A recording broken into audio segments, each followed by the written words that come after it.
Hare Krishna,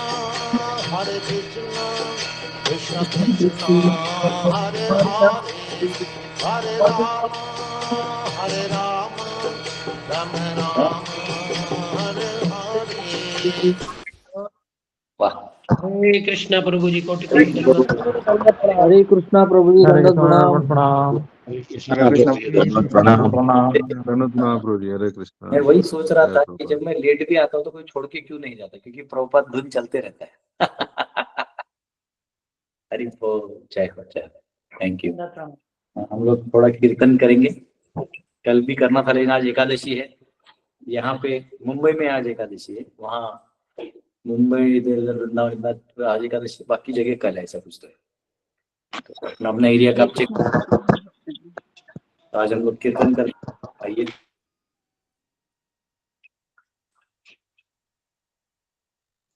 हरे कृष्ण। कल हम लोग तो कल करेंगे ना प्रभु जी। हाँ, आप लोग का कल। हरे कृष्ण हरे कृष्ण प्रभु जी। हरे कृष्ण प्रभु जी। हरे कृष्ण प्रभु जी। प्रणाम। हरे कृष्णा कृष्णा कृष्णा हरे हरे, हरे राम राम राम हरे हरे, हरे कृष्णा कृष्णा कृष्णा हरे हरे, हरे राम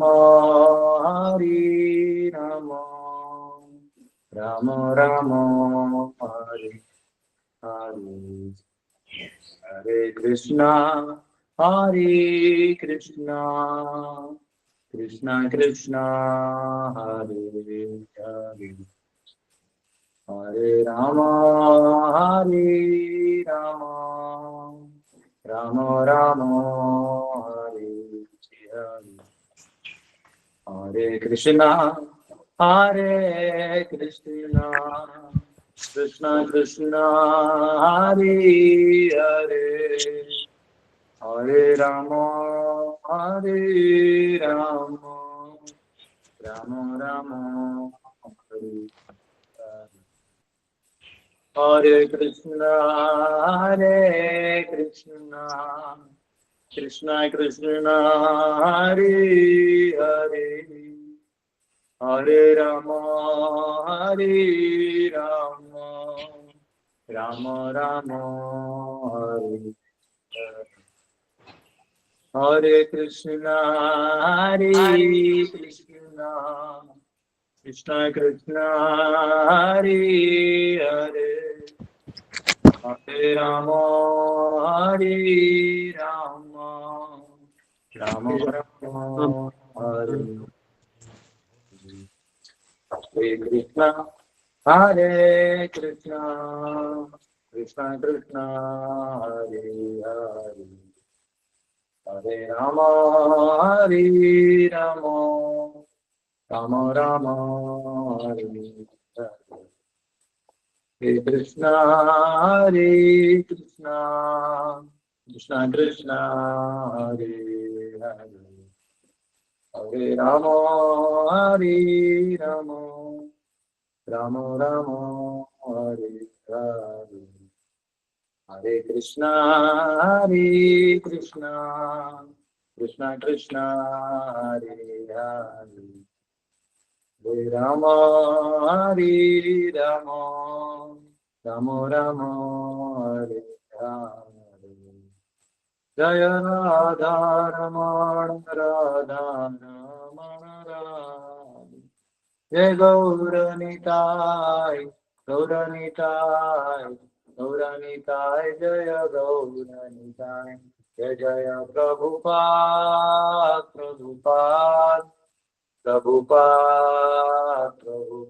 निताय गौर, हरि बोल हरि बोल हरि बोल हरि बोल।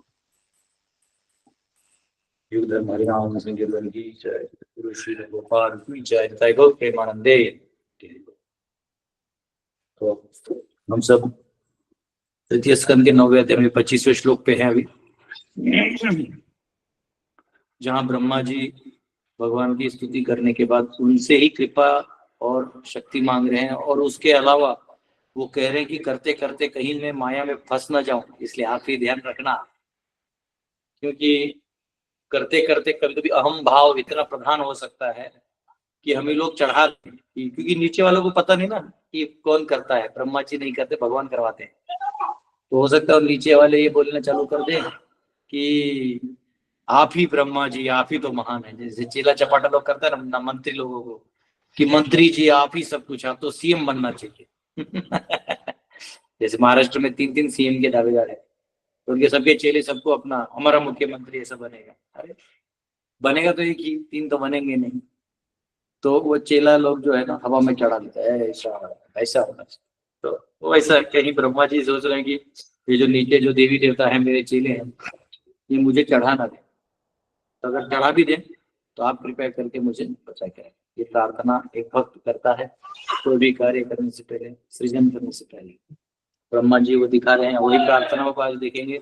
उसके बाद वो रिक्वेस्ट करेंगे कि प्रभु आप कुछ बोले। मतलब ब्रह्मा जी इतना बोलेगा उधर थोड़ा आप कुछ हमें मार्गदर्शन। फिर भगवान जो बोलेंगे वो तो इतना स्वीट है, उसके आगे बोलेंगे अभी शायद अगले 4-5 में तो ब्रह्मा जी बोलेंगे। तो आइए प्रार्थना करते हैं, उन दोनों के बीच का संभाषण सुनते हैं। सोचिए ब्रह्मा जी और भगवान के बीच का बात है। हाँ आइए। ओम नमो भगवते वासुदेवाय, ओम नमो भगवते वासुदेवाय, ओम नमो भगवते वासुदेवाय। नारायणं नमस्कृत्य नरं चैव नरोत्तमं देवीं सरस्वतीं व्यासं ततो जयमुदीरयेत्। नष्टप्रायेषु भद्रेषु नित्यं भागवत सेवया भगवती उत्तम श्लोके भक्तिर्भवति नैष्ठिकी। कृष्णाय वासुदेवाय देवकी नंदनाय च नंदगोपकुमाराय गोविंदाय नमो नमः। हरे कृष्णा कृष्णा कृष्णा हरे हरे, हरे राम राम राम हरे हरे। ओम अज्ञानतिमिरन्धस्य ज्ञानाञ्जनशलाकया चक्षुरुन्मिलितं येन तस्मै श्रीगुरुवे नमः। नमो विष्णुपदाय कृष्णप्रेष्ठाय श्रीमति भक्तिवेदांत स्वामिनिति नामिने नमस्ते सरस्वती देवे गौरवाणी प्रचारणे निर्विशेष शून्यवादी पाश्चात्य देशतारिणे। जय श्री कृष्ण चैतन्य प्रभु नित्यानंद श्री अद्वैत गदाधर शिवासादि गौर भक्तवृंद। हरे कृष्ण कृष्ण कृष्ण हरे हरे, हरे राम राम राम। तो 25वां श्लोक हम सब लेंगे।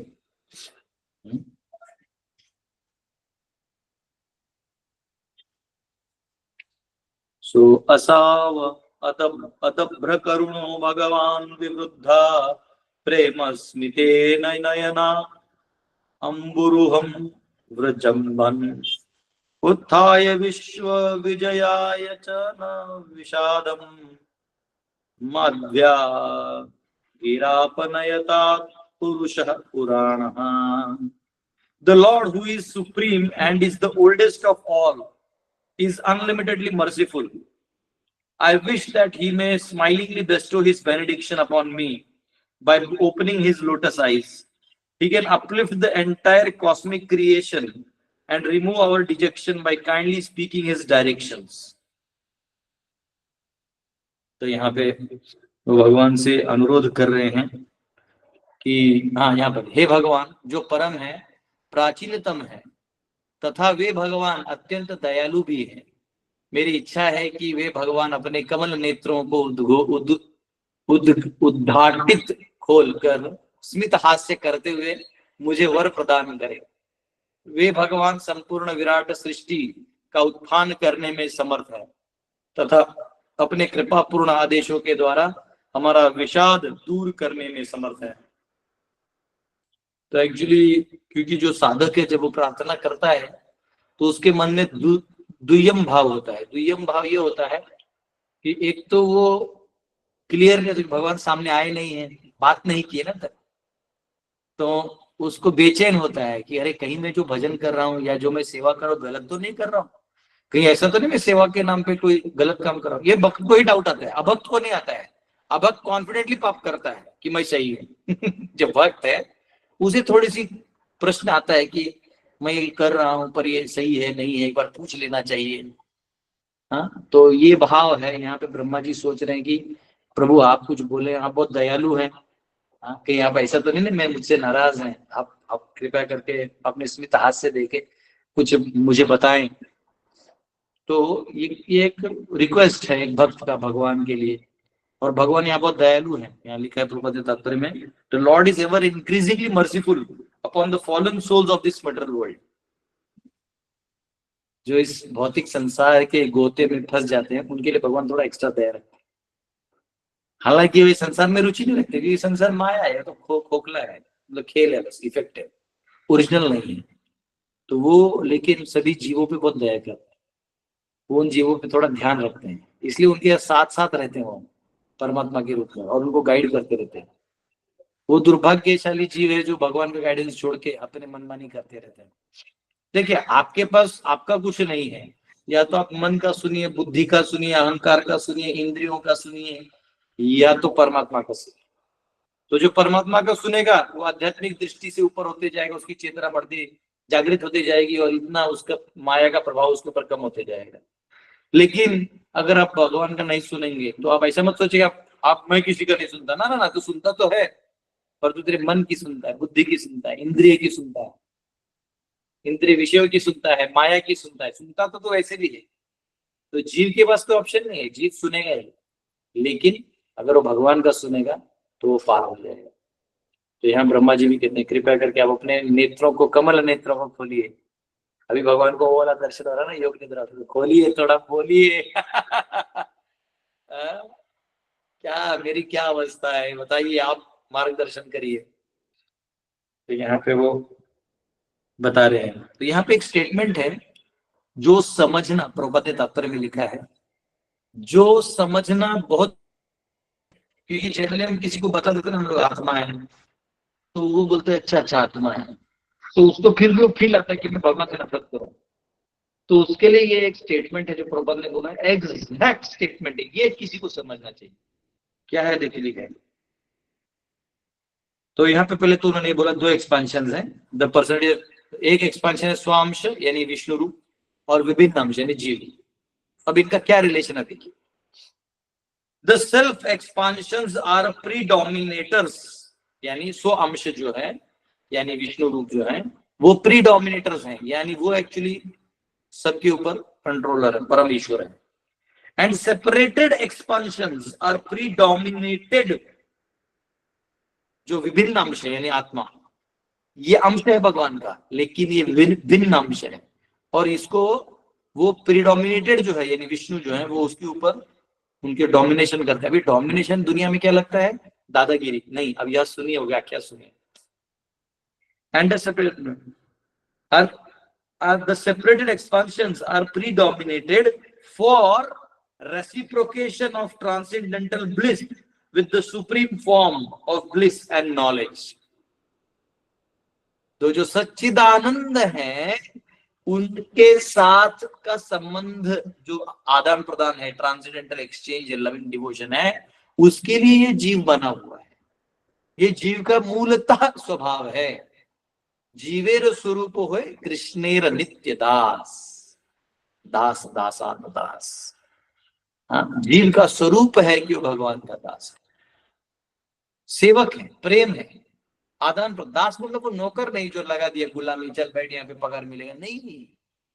वो जब जीव को समझ जाता है कि यही मेरा असली अस्तित्व है, मैं फालतू में यहाँ चला गया, तो खत्म हो गया। तो भगवान विभिन्न अंश यानी जीवों का एको बहु श्यामा, एक से अनेक हो जाते हैं। तो श्वेता चतुर्भुज आता है ना, हाँ, क्या है वो, बहुत सारे हैं उनमें, एक बालों को दर्द देते ना, नित्यो नित्यानाम नित्यो नित्यानाम चेतनस चेतनानाम एको बहुनाम यो विदधाति कामा। कि जीव बहुत है लेकिन एक है जो इन सब पे शासन करता है। वाह, श्री हरि जी का प्रेम तेज है, सब रटा हुआ है। तो यहाँ पे कहा है कि ये जो रिलेशन है, ये जो रिलेशन है जीव का भगवान से, ये रिलेशन शाश्वत है और प्रेममयी है। तो ये प्रीडोमिनेटिंग है और ये प्रीडोमिनेटेड है। तो ये दोनों जब मिल के रहेंगे तो एक आनंद रहेगा, समझा। तो ये यहाँ पे कहा गया है। तो उसका उदाहरण यहाँ पे दिया है, the typical example of such transcendental exchange between the gopis. तो गोपियों का यहाँ पे दिया है, यहाँ आगे लिखा है कि गोपियों का डांस को कोई लड़की वाला डांस नहीं समझना चाहिए। जो आजकल होता है ना, लोग कैबरे डांस करते हैं, सब डांस करते हैं, पता नहीं हमारे टाइम में कैबरे बोलते थे, क्या बोलते हैं। हाँ, पर यहाँ वहाँ टम टम नाचते हैं लोग, वही देखने के लिए जाते हैं। महाराष्ट्र में उसको तमाशा बोलते हैं, तमाशा, लावणी तमाशा। उधर टंग टंग टंग टंग जम बजा बजा के लोग नाच के देखते थे। ये वो वाला डांस नहीं है, ये वो वाला डांस है जिसमें कृष्ण की प्रसन्नता के लिए लोग नाचते हैं। भक्त भी नाचते हैं भगवान के लिए। हर हर कोई भगवान के लिए आनंद में नाचता है। ये दिव्य है, ये दिव्य है। ये आनंद जो है भौतिक नहीं है, इनको भौतिक चीजों में गिनना भी नहीं चाहिए। ये दिव्य आनंद है जो एक भक्त को भगवान के सामने मिलता है। एक बार आप भगवान के सामने चले गए तो डर नहीं ना किसी चीज का, क्या चीज का डर है? तो फिर आप जैसे खुल के रहिए। इसलिए भक्त लोग अभय होते, अभयम सत्व संशुद्धि, डरते नहीं है किसी से। उनको डर की चीज क्या है? मालूम है, अवश्य रक्षे कृष्ण, भगवान मेरी रक्षा करें, जो होना है भगवान ही देखेंगे, मैं क्यों बीच में जाऊं। तो ये यहाँ पे जो रास लीला है ये भौतिक नहीं है, ये आध्यात्मिक है, ये यहाँ पे कहा है। उसी प्रकार भगवान जो है, हाँ, ये एक इंपॉर्टेंट पॉइंट है कि कैसे भगवान विश्वास करते हैं अपने भक्तों पे। अगर यहाँ चाहते तो भगवान खुद आके सृष्टि बनाते, रुको ब्रह्मा तुम्हें नहीं आएगा, उनको मैं बना के देता हूं ठीक से ना। वो अपने भक्तों के माध्यम से संसार को चलाते हैं। उनमें से जो भक्त बन जाते हैं उनको यूज करके वो भगवान संसार चलाते हैं। देखिए, the Lord gives the fallen souls the chance for highest perfection of life. तो जीव है उसको भगवान उन्नति करने का मौका देते हैं। Lord Brahma is interested with the management of complete cosmic show. Brahma ji जो हैं वो पूरे कॉस्मिक शो यानी जो पूरा ब्रह्मांड का जो क्रिएशन है उसका दायित्व भगवान ने ब्रह्मा जी को देख रखा है। And therefore he praise that the Lord Bairstow his blessings upon him so that he may execute it's purpose. तो इसलिए वो क्या करते हैं भगवान, इसलिए वो प्रार्थना कर रहे हैं कि आप दीजिए ताकि मैं कर पाऊं। अगले श्लोक में आने वाला है कि भगवान एक चीज बताते हैं कि जो आप कर रहे हो ना वो करने का ऑलरेडी मैंने आउटलाइन बना रखा है, आपको बस थोड़ा थोड़ा करते रहना है, बाकी सब हो जाएगा। तो ये भगवान ये आगे वाले श्लोक में बहुत इंपॉर्टेंट पॉइंट आएगा। प्रभुपाद एक चीज लिखेंगे तात्पर्य बहुत सुंदर है, 26वां। मैत्रेय उवाच स्वसंभवं निशाम्यैवं तपो विद्या समाधिभिः यावन्मनो वचः स्तुत्वा विररामास खिन्नवत्। The sage Maitreya said, "O Vidura, after observing the source of his appearance, namely the personality of Godhead, Brahma prayed for his mercy as far as his mind and words would permit him. Thus, having prayed, he became silent, as if tired from his activities of penance, knowledge, and mental concentration." यहाँ कहा गया है, मैत्रेय मुनि ने कहा, मैत्रेय विदुर का संवाद चल रहा है, याद रखिएगा। व्यासदेव कंपाइल कर रहे हैं, उसमें शुकदेव परीक्षित को ज्ञान दे रहे हैं। वो वाला चीज जो शौनक आदि ऋषि सूत गोस्वामी को बता रहे हैं वो चीज वहां हो रहा है। उसके अंदर अभी मैत्रेय विदुर का संवाद चल रहा है।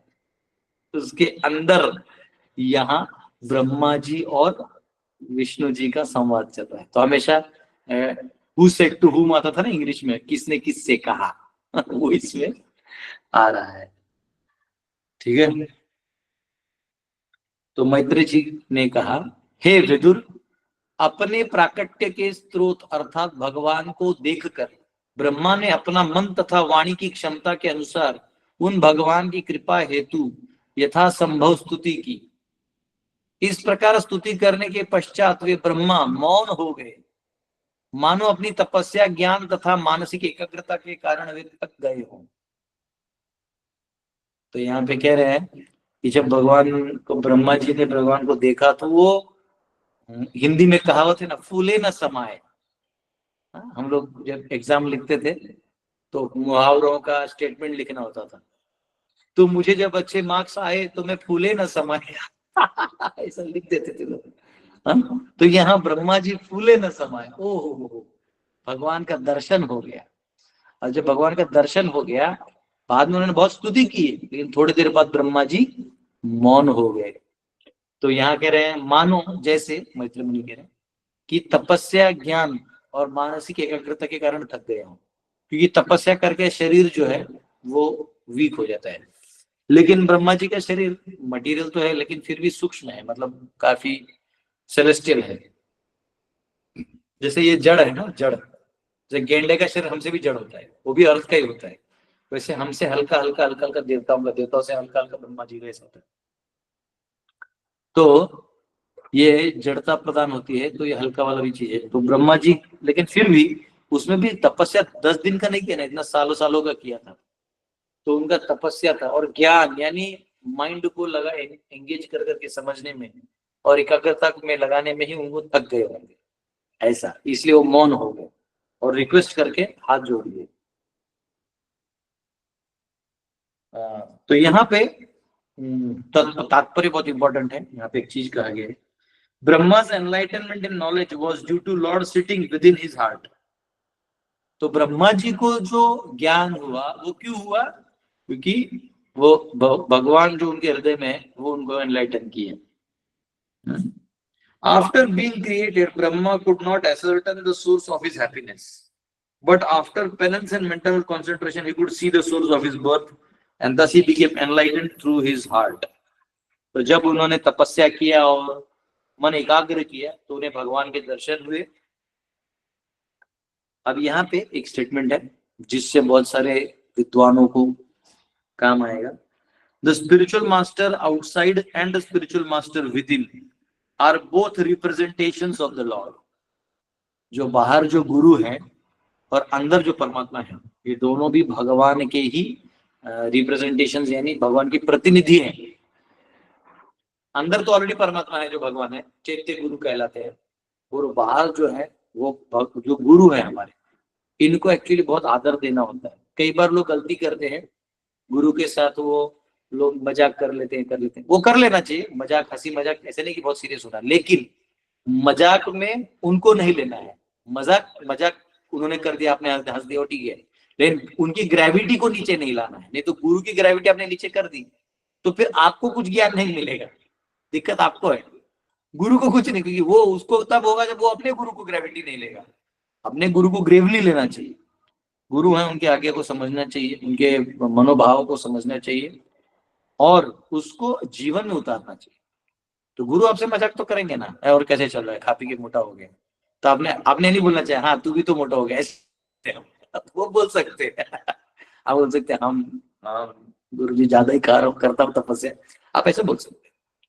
क्या है आजकल जब नहीं करते, हाँ मर जाएगा, माया में जाएगा, तो आपको नहीं बोलना हाँ तुम किए, ऐसे नहीं बोलना है। वो उसको जो है वो ऊपर वाला जवाब देना है, तुमने नहीं देना है। कई बार लोग अपने आप को बहुत हीरो समझते हैं, उल्टा बोल देते हैं। तो कहाँ क्या बोलना है, ये मर्यादाएं हैं, ठीक है। तो यहाँ पे जो बाह्य गुरु भी हैं वो भी भगवान का प्रतिनिधित्व है, तो इसलिए उनको हमारे विश्वनाथ चक्रवर्ती अपने मंगल आरती के उसमें रहते हैं, वो कहते हैं साक्षात् हरित्वेन समस्त शास्त्रे उक्तस्तथा भाव्यत एव सद्भिः किंतु प्रभुर्य प्रिय एव तस्य वंदे गुरो श्री चरणारविंदम। वो कहते हैं साक्षात हरित्वेन समस्त शास्त्र, सारे शास्त्र यही करते हैं कि आप साक्षात हरि के प्रतिनिधि हैं और आपको उसी तरह से सम्मान देना, जैसे हम भगवान हरि को सम्मान देते हैं उसी प्रकार गुरु को भी सम्मान देना चाहिए। इसका मतलब ये नहीं है कि आप उसको सारा प्रॉपर्टी नाम पे लिख के दे दीजिए, वो उसके लिए गुरु बना भी नहीं है। गुरु ये सब लेने थोड़ी आता है। एक बार एक माता जी थी, ओल्ड थी, मुझे बहुत पहचान देती है, गुजर भी, तो उनका बंगला था, तो मुझे बोल रही थी तुम एक काम करो, तुम एक काम, मुझे बहुत मानती थी, बोलती थी तुम एक काम करो, बंगला तुम्हारे नाम पे करो। बोला अरे माता मैं तेरे लिए आता हूँ ताकि तू भगवत गीता पढ़े, जप करे, तेरे बंगले के लिए नहीं आता जो तू दे जा रही तब से 4 बार। नहीं तू ले ले, नहीं कोई बात, मैं तेरे लिए आता हूँ, जिस दिन तू चली जाएगी मैं इस घर में नहीं होगा, मैं तेरे लिए आता हूँ, तूने मुझे, तू जप करती है। तो बोलती है बस यही। तो अपने बेटे को देखो ये है गुरु जी। आज इसका बेटा होता है, आपने सच में कुछ नहीं लिया, हम लोग तो डर गए थे कि कहीं हमारी माँ के बोलने में आप ले ना ले। तो गुरु को ये सब नहीं चाहिए। गुरु को चाहिए कि आप इस आध्यात्मिक मार्ग पे चलते रहें, आप इस मार्ग को ना छोड़ें। और इसलिए कहते हैं यस्य प्रसादात् भगवत प्रसादो, यस्य प्रसादात् न गति कुतोऽपि, जायां स्तुवां तस्य यशस्त्री सम्यम्, वंदे गुरु श्री चरणरविंदम। हाँ, कि आपका मैं 3 बार ध्यान करता हूं दिन में। यस्य प्रसादात् भगवत प्रसाद, यानी अगर आप प्रसन्न हो जाएं तो भगवान का भी कृपा मिल जाएगा। यस्य अप्रसादात्, अगर आप नहीं करेंगे, न गति कुतोपि, तो कोई गति नहीं है। तो एनीवे गुरु का ऐसा है ना कि ऐसा जरूरी नहीं कि आपको गुरु के चरणों में बैठे रहेंगे। आप गुरु के आज्ञा का जो पालन कर रहे हैं ना, गुरु के जो आज्ञा का पालन है वो एक्चुअली गुरु के निकट है। जो गुरु के आसपास भटक रहा है, गुरुदेव गुरुदेव जय गुरुदेव गुरुदेव, और कर कुछ नहीं रहा है, तो दिखने में नजदीक है लेकिन वो है नहीं। तो गुरु के नजदीक होना मतलब गुरु की आज्ञा का पालन करना। जैसे प्रभुपाद जी ने बोला है कि 4 नियम पालन करिए, 16 माला जप करिए, ग्रंथों को पढ़िए, आप इतना तो करिए, बाकी सब भगवान देख लेंगे। तो इतना ही करना है, हमें ज्यादा नहीं करना है, लेकिन इतना करने में भी तपस्या है। तो यहाँ ब्रह्मा जी ने इतना तपस्या किया, एकाग्रता किया। तो यहाँ पे आया है कि unless one has contact with such bona fide representations, one cannot claim to be a spiritual master. जब तक आप अपने किसी गुरु के अंदर सेवा या उनके आज्ञा का पालन नहीं किए तो आप में वो नहीं आएगा परिणाम। समझा? आप में वो परिणाम नहीं आएगा। Lord Brahma had no opportunity to take help of a spiritual master from outside. तो क्योंकि ब्रह्मा जी को बाहर कोई गुरु नहीं थे, and because at that time Brahma himself was only creature in the universe, क्योंकि तभी ब्रह्मा जी अकेले ही वो व्यक्ति थे। Therefore, on becoming satisfied by prayers of Brahma, the Lord enlightened him about everything from within. भगवान अंदर से ही सब कुछ दे दिए। ये कब कैसे पता चलेगा? ये तो अभी श्लोक में लिखा नहीं है, तात्पर्य में लिखा है, लेकिन यही आगे वाले श्लोकों में। प्रभुपाद क्या करते हैं, आगे का सार भी पीछे दे देते हैं। तो भगवान खुद बोलते हैं कि मैंने तुम्हें दे दिया अंदर से, तुम चिंता नहीं करो, तुम बस कार्य करते रहो, मैं अंदर से गाइड करूंगा। इसलिए कई बार लोग पूछते हैं ये प्रेरणा कहाँ से आती है, तो लोग कहाँ से आती है क्वेश्चन है, दिखता तो नहीं है। लोग बोलते आपने भगवान को देखा क्या? तो देखने की क्या जरूरत है, अंदर से क्लियर हो जाता है ना। तो यहाँ पे अगर यहाँ पे क्लियर है, जिस समय आपके बाह्य गुरु आपको नहीं मिल रहे हैं उस समय परमात्मा आपको मार्गदर्शन करते हैं, वो आपको गाइड करते हैं। ठीक है? और जिस व्यक्ति को गुरु है और जीवन में दिशा है, वो व्यक्ति का जीवन आनंदमय है, सुख शांति से है, बहुत सुखद है।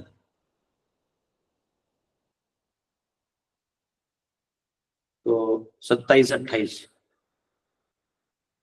अथाभिप्रेतम अनवीक्ष्य ब्रह्मणो मधुसूदनः विषण्ण चेतसं तेन कल्पव्यतिकराम्भसा लोक संस्थान विज्ञान आत्मनः परिखिद्यतः तम आहा गाधया वाचा कश्मलं शमयन्निव। The Lord saw that Brahma was very anxious about the planning and construction of the different planetary systems and was depressed upon seeing the devastating water. He could understand the intention of Brahma, and thus he spoke in deep, thoughtful words, removing all the illusion that had arisen. यहाँ पे कहा है, तो translation,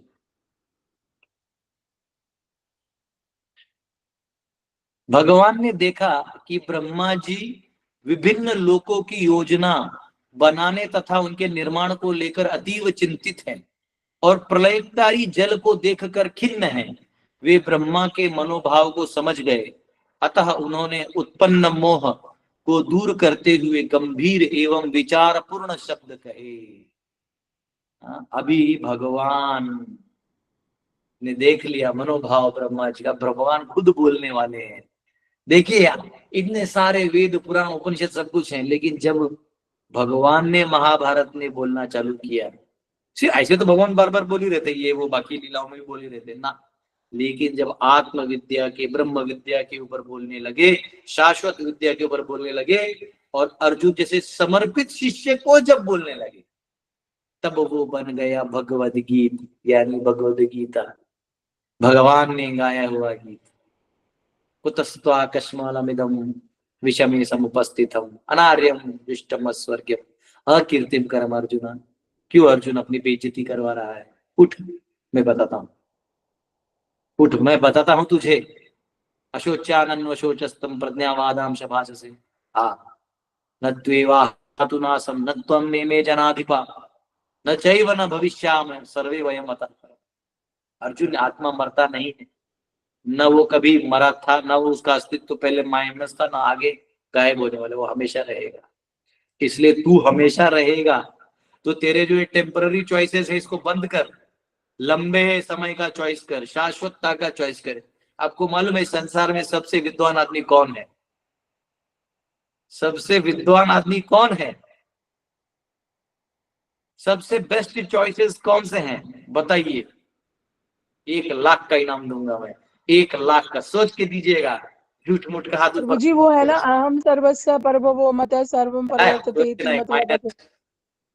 दूसरा try करिए, best choice क्या है? Best choice भगवान को जानना है प्रभु जी, और आगे आगे आगे ब्रह्म ज्ञान, ब्रह्मदेव खुद एग्जैक्ट आंसर चाहिए, 1 लाख ब्रह्म का 100 का नहीं है, एग्जैक्ट सोचिए। अजीत सिंह जी जल्दी बोलिए। हरे कृष्णा प्रभु जी। प्रभु जो जी आदमी- सर्वधर्मान परित्यज्य। अजीत सिंह जी। हरे बोल प्रभु जी। जो आदमी मैक्सिमम का मिनिमम मिनिएचर बनाता है वो ठीक है। गिरिराज जी, बिग कंसेप्ट को माइक्रोवेव में नाम लेने दो मुझे। गिरिराज जी। हरे कृष्णा मुझे दंडवत प्रणाम। प्रभु जी, सबसे इंटेलिजेंट आदमी भगवान है, तो अपना भी जो कुछ सोचने का है वो भगवान को ही समर्पित करने का, आप ही सोचो मेरी तरफ से। रमाकांत जी। हरे कृष्ण प्रभु जी, दंडवत प्रणाम। प्रभु जी, भगवत धाम की प्राप्ति का इच्छा रखना है और कृष्ण कॉन्शियस होना हर वक्त। विनोद जी। प्रभु जी, that choice is the best choice. What is your guru's choice? Shilpa ji. Long term जो देख के डिसाइड करता है, आगे का सोच के। यस, सब आंसर्स आपके सही हैं, आप लोग कुछ गलत नहीं बोले। बाकी लोग जिस कंटेक्स्ट में मैं बातें कर रहा हूँ उस कंटेक्स्ट में हमको आंसर तो बहुत है, शाश्वत है, ये सही आंसर है।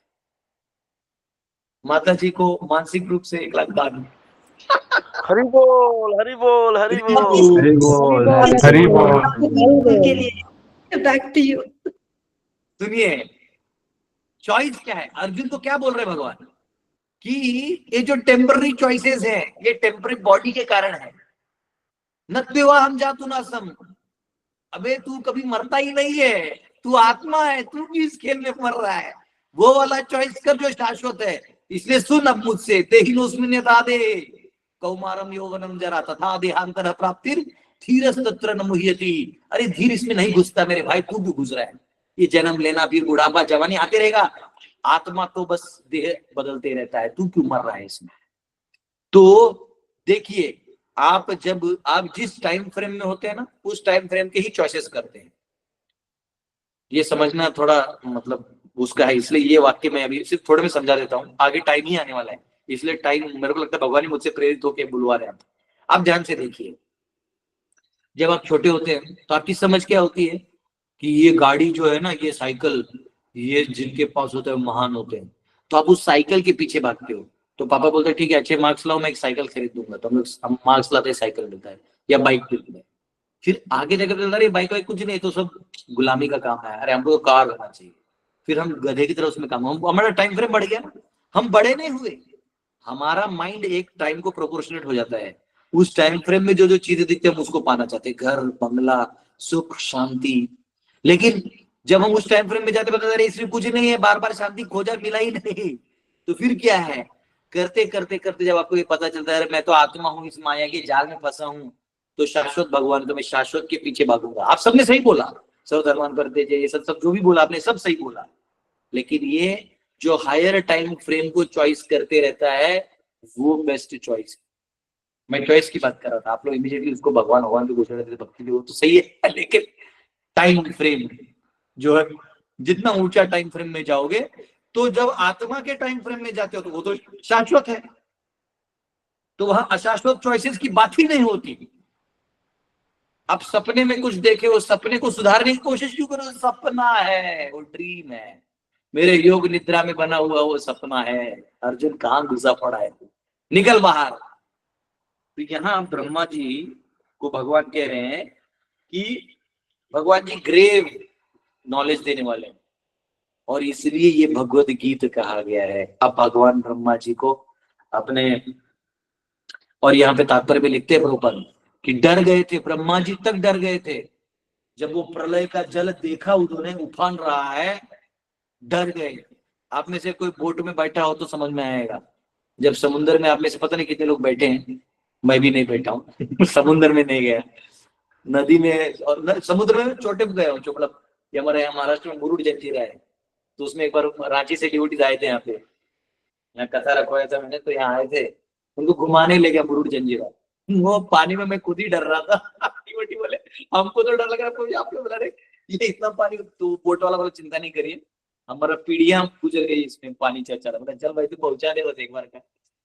तो जब किनारे का पानी से इतना डर लगता है, सोचो अंदर में जो बड़े बड़े आते हैं वो फचैक फचैक मार के जाते हैं, कभी कभी तो बोट डूब जाता है।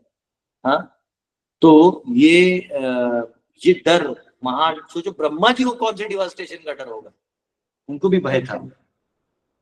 और इतना होने के बाद अंदर से, हृदय से भगवान कहते तू चिंता क्यों कर रहा है, अंदर में मैंने सब कुछ तो कर ही दिया है, ठीक है। ये यहाँ पे कहा गया है। अब भगवान वाच, भगवान बोलने वाले हैं, भगवान बोलेंगे, तो भगवान जब बोलेंगे चालू कर देंगे, भगवान को बोलने को मौका दे दे, आज टाइम हो जाएगा नहीं, भगवान को कल बोलने का मौका देते हैं ठीक है, भगवान को कल देंगे तो ठीक रहेगा, कल देंगे भगवान को मौका, क्योंकि भगवान को अच्छे नहीं, भगवान बोलना चालू करेंगे ना, भगवान ने क्या क्या कहा उनको, कैसे उनको प्रेरणा दिया, क्या क्या मेरे वजह से हुआ है, क्या तेरे वजह से हुआ है, ये सब दिया हुआ है। अर्जुन का बात हमने किया, कुरुक्षेत्र का देखो यहाँ पे भी दिए, ठीक है। एनीवेज ये कल ले लेंगे हम, क्योंकि भगवान जो बोल रहे तो कल चलेंगे, ठीक है। बहुत बहुत धन्यवाद आपका। यस, हरे कृष्णा। ऐसे आप सबने सही आंसर दिया, लेकिन मैं एक फ्रेम सोच रहा था, टाइम का जो फैक्टर है माता जी ने पकड़ लिया। Yes, thank you. किसी का क्वेश्चन है तो हाथ रेस करिए, बाकी सब लोग हाथ हटा दीजिए, जिन जिनको लग रहा है कि आपने आंसर के हाथ ऊपर के हाथ हटा दीजिए, और जिन जिनको लग रहा है क्वेश्चन बचा है तो आप हाथ रेस करिए। ओके, राजेश जी क्वेश्चन पूछिए। हरे कृष्ण प्रभु, दंडवत प्रणाम। प्रभु जी, आपने जो क्वेश्चन पूछा है ना, उसका आंसर अब फिर से रहिए, क्योंकि मेरा नेटवर्क वीक था ना, तो मैं सुन नहीं पाई। अच्छा, ऐसा होता है कि आंसर तो सभी ने सही दिया, लेकिन मेन आंसर जो मुझे चाहिए था, अर्जुन को उस समय ये क्यों कहा कि न तू पहले मरता है, ना आगे तू गायब होने वाला है। तो एक्चुअली इस काल में आदमी मरता जीता है, हम काल से भी परे हैं आत्मा, ठीक है। तो एक्चुअली हम जिस टाइम फ्रेम में जीते हैं, जिस काल की गति में रहते हैं ना, तो उतनी हमारी इच्छाएं बनती रहती है। तो भौतिकता क्या करता है, उस फ्रेम में डाल डाल के हमें इच्छाओं को बड़ा करते रहते हैं बस। तो भगवान करे हट उधर से, वो फ्रेम से ही हट जाए। तो वो जो व्यक्ति, क्योंकि आत्मा शाश्वत है ना, तो शाश्वत टाइम फ्रेम में काम करो, तो शाश्वत में केवल भगवान है, तो इसलिए यहाँ का चॉइस करो। ये जो ऊपर वाले का टाइम फ्रेम में चॉइस करते हो, ज्यादा स्मार्ट रहते हैं। जैसे उदाहरण देता हूं, अगर कोई लड़का 8वीं क्लास में पढ़ रहा है और वो अपनी पढ़ाई के साथ साथ IIT JEE और मेडिकल की तैयारी भी कर रहा है, तो हमेशा हमको लगता है ना कि ये लड़का बहुत तेज है, आगे का पढ़ाई कर रहा है। हालांकि वो सक्सेस होगा नहीं होगा, वो कर्म का बात है, लेकिन वो तेज लगता है, उसका चॉइस सही लगता है। क्यों? जहां बाकी बच्चे उसी क्लास की पढ़ाई कर रहे हैं या नहीं भी कर रहे हैं, ये लड़का आगे की तैयारी कर रहा है, तो समय से जो आगे वाले फ्रेम में काम करते हैं, आगे वाले समय के फ्रेम में काम करता है, वो राइट चॉइस माना जाता है। वैसे अशाश्वत फ्रेम से शाश्वत फ्रेम में आ जाना, ये बहुत बड़ा चॉइस है। ठीक है, जैसे उदाहरण के लिए अभी समझो हम लोग भक्त हैं, हम लोग क्यों बुद्धिमान कहा, क्यों भगवान ने कहा, अभी माता जी बोल रही थी राम सर्व से प्रभु वो, तो बुधा भाव समन्विता, वो भक्त बहुत स्पेशल है जो ये जान जाता है वासुदेव सर्वमिति। वो क्यों रही सही चॉइस है, क्योंकि जो भौतिक चीजों का चॉइस है वो टेम्पररी है। हम भक्त जो है, हमारे पास भी घर बंगला सब कुछ है, सब है, तो रूम कमरा खाना पीना सबके पास है, आपके पास है, मेरे पास भी, सबके पास है। आजकल सबके पास गाड़ियां हैं, साइकिल है, वो बाइक है, कार है, सब कुछ है, सबके पास है। ऐसा कोई अब कोई गरीब ही नहीं रहा, सब गरीब से गरीब आदमी फ्लाइट में जाके आ चुका है, तो सब तो हो गया, अब क्या। लेकिन भक्त क्यों अलग है सभी से, क्योंकि भक्त भगवान को चूज करता है, भगवान वो टाइम से बहुत आगे, इसलिए लोग जलते हैं भक्तों से।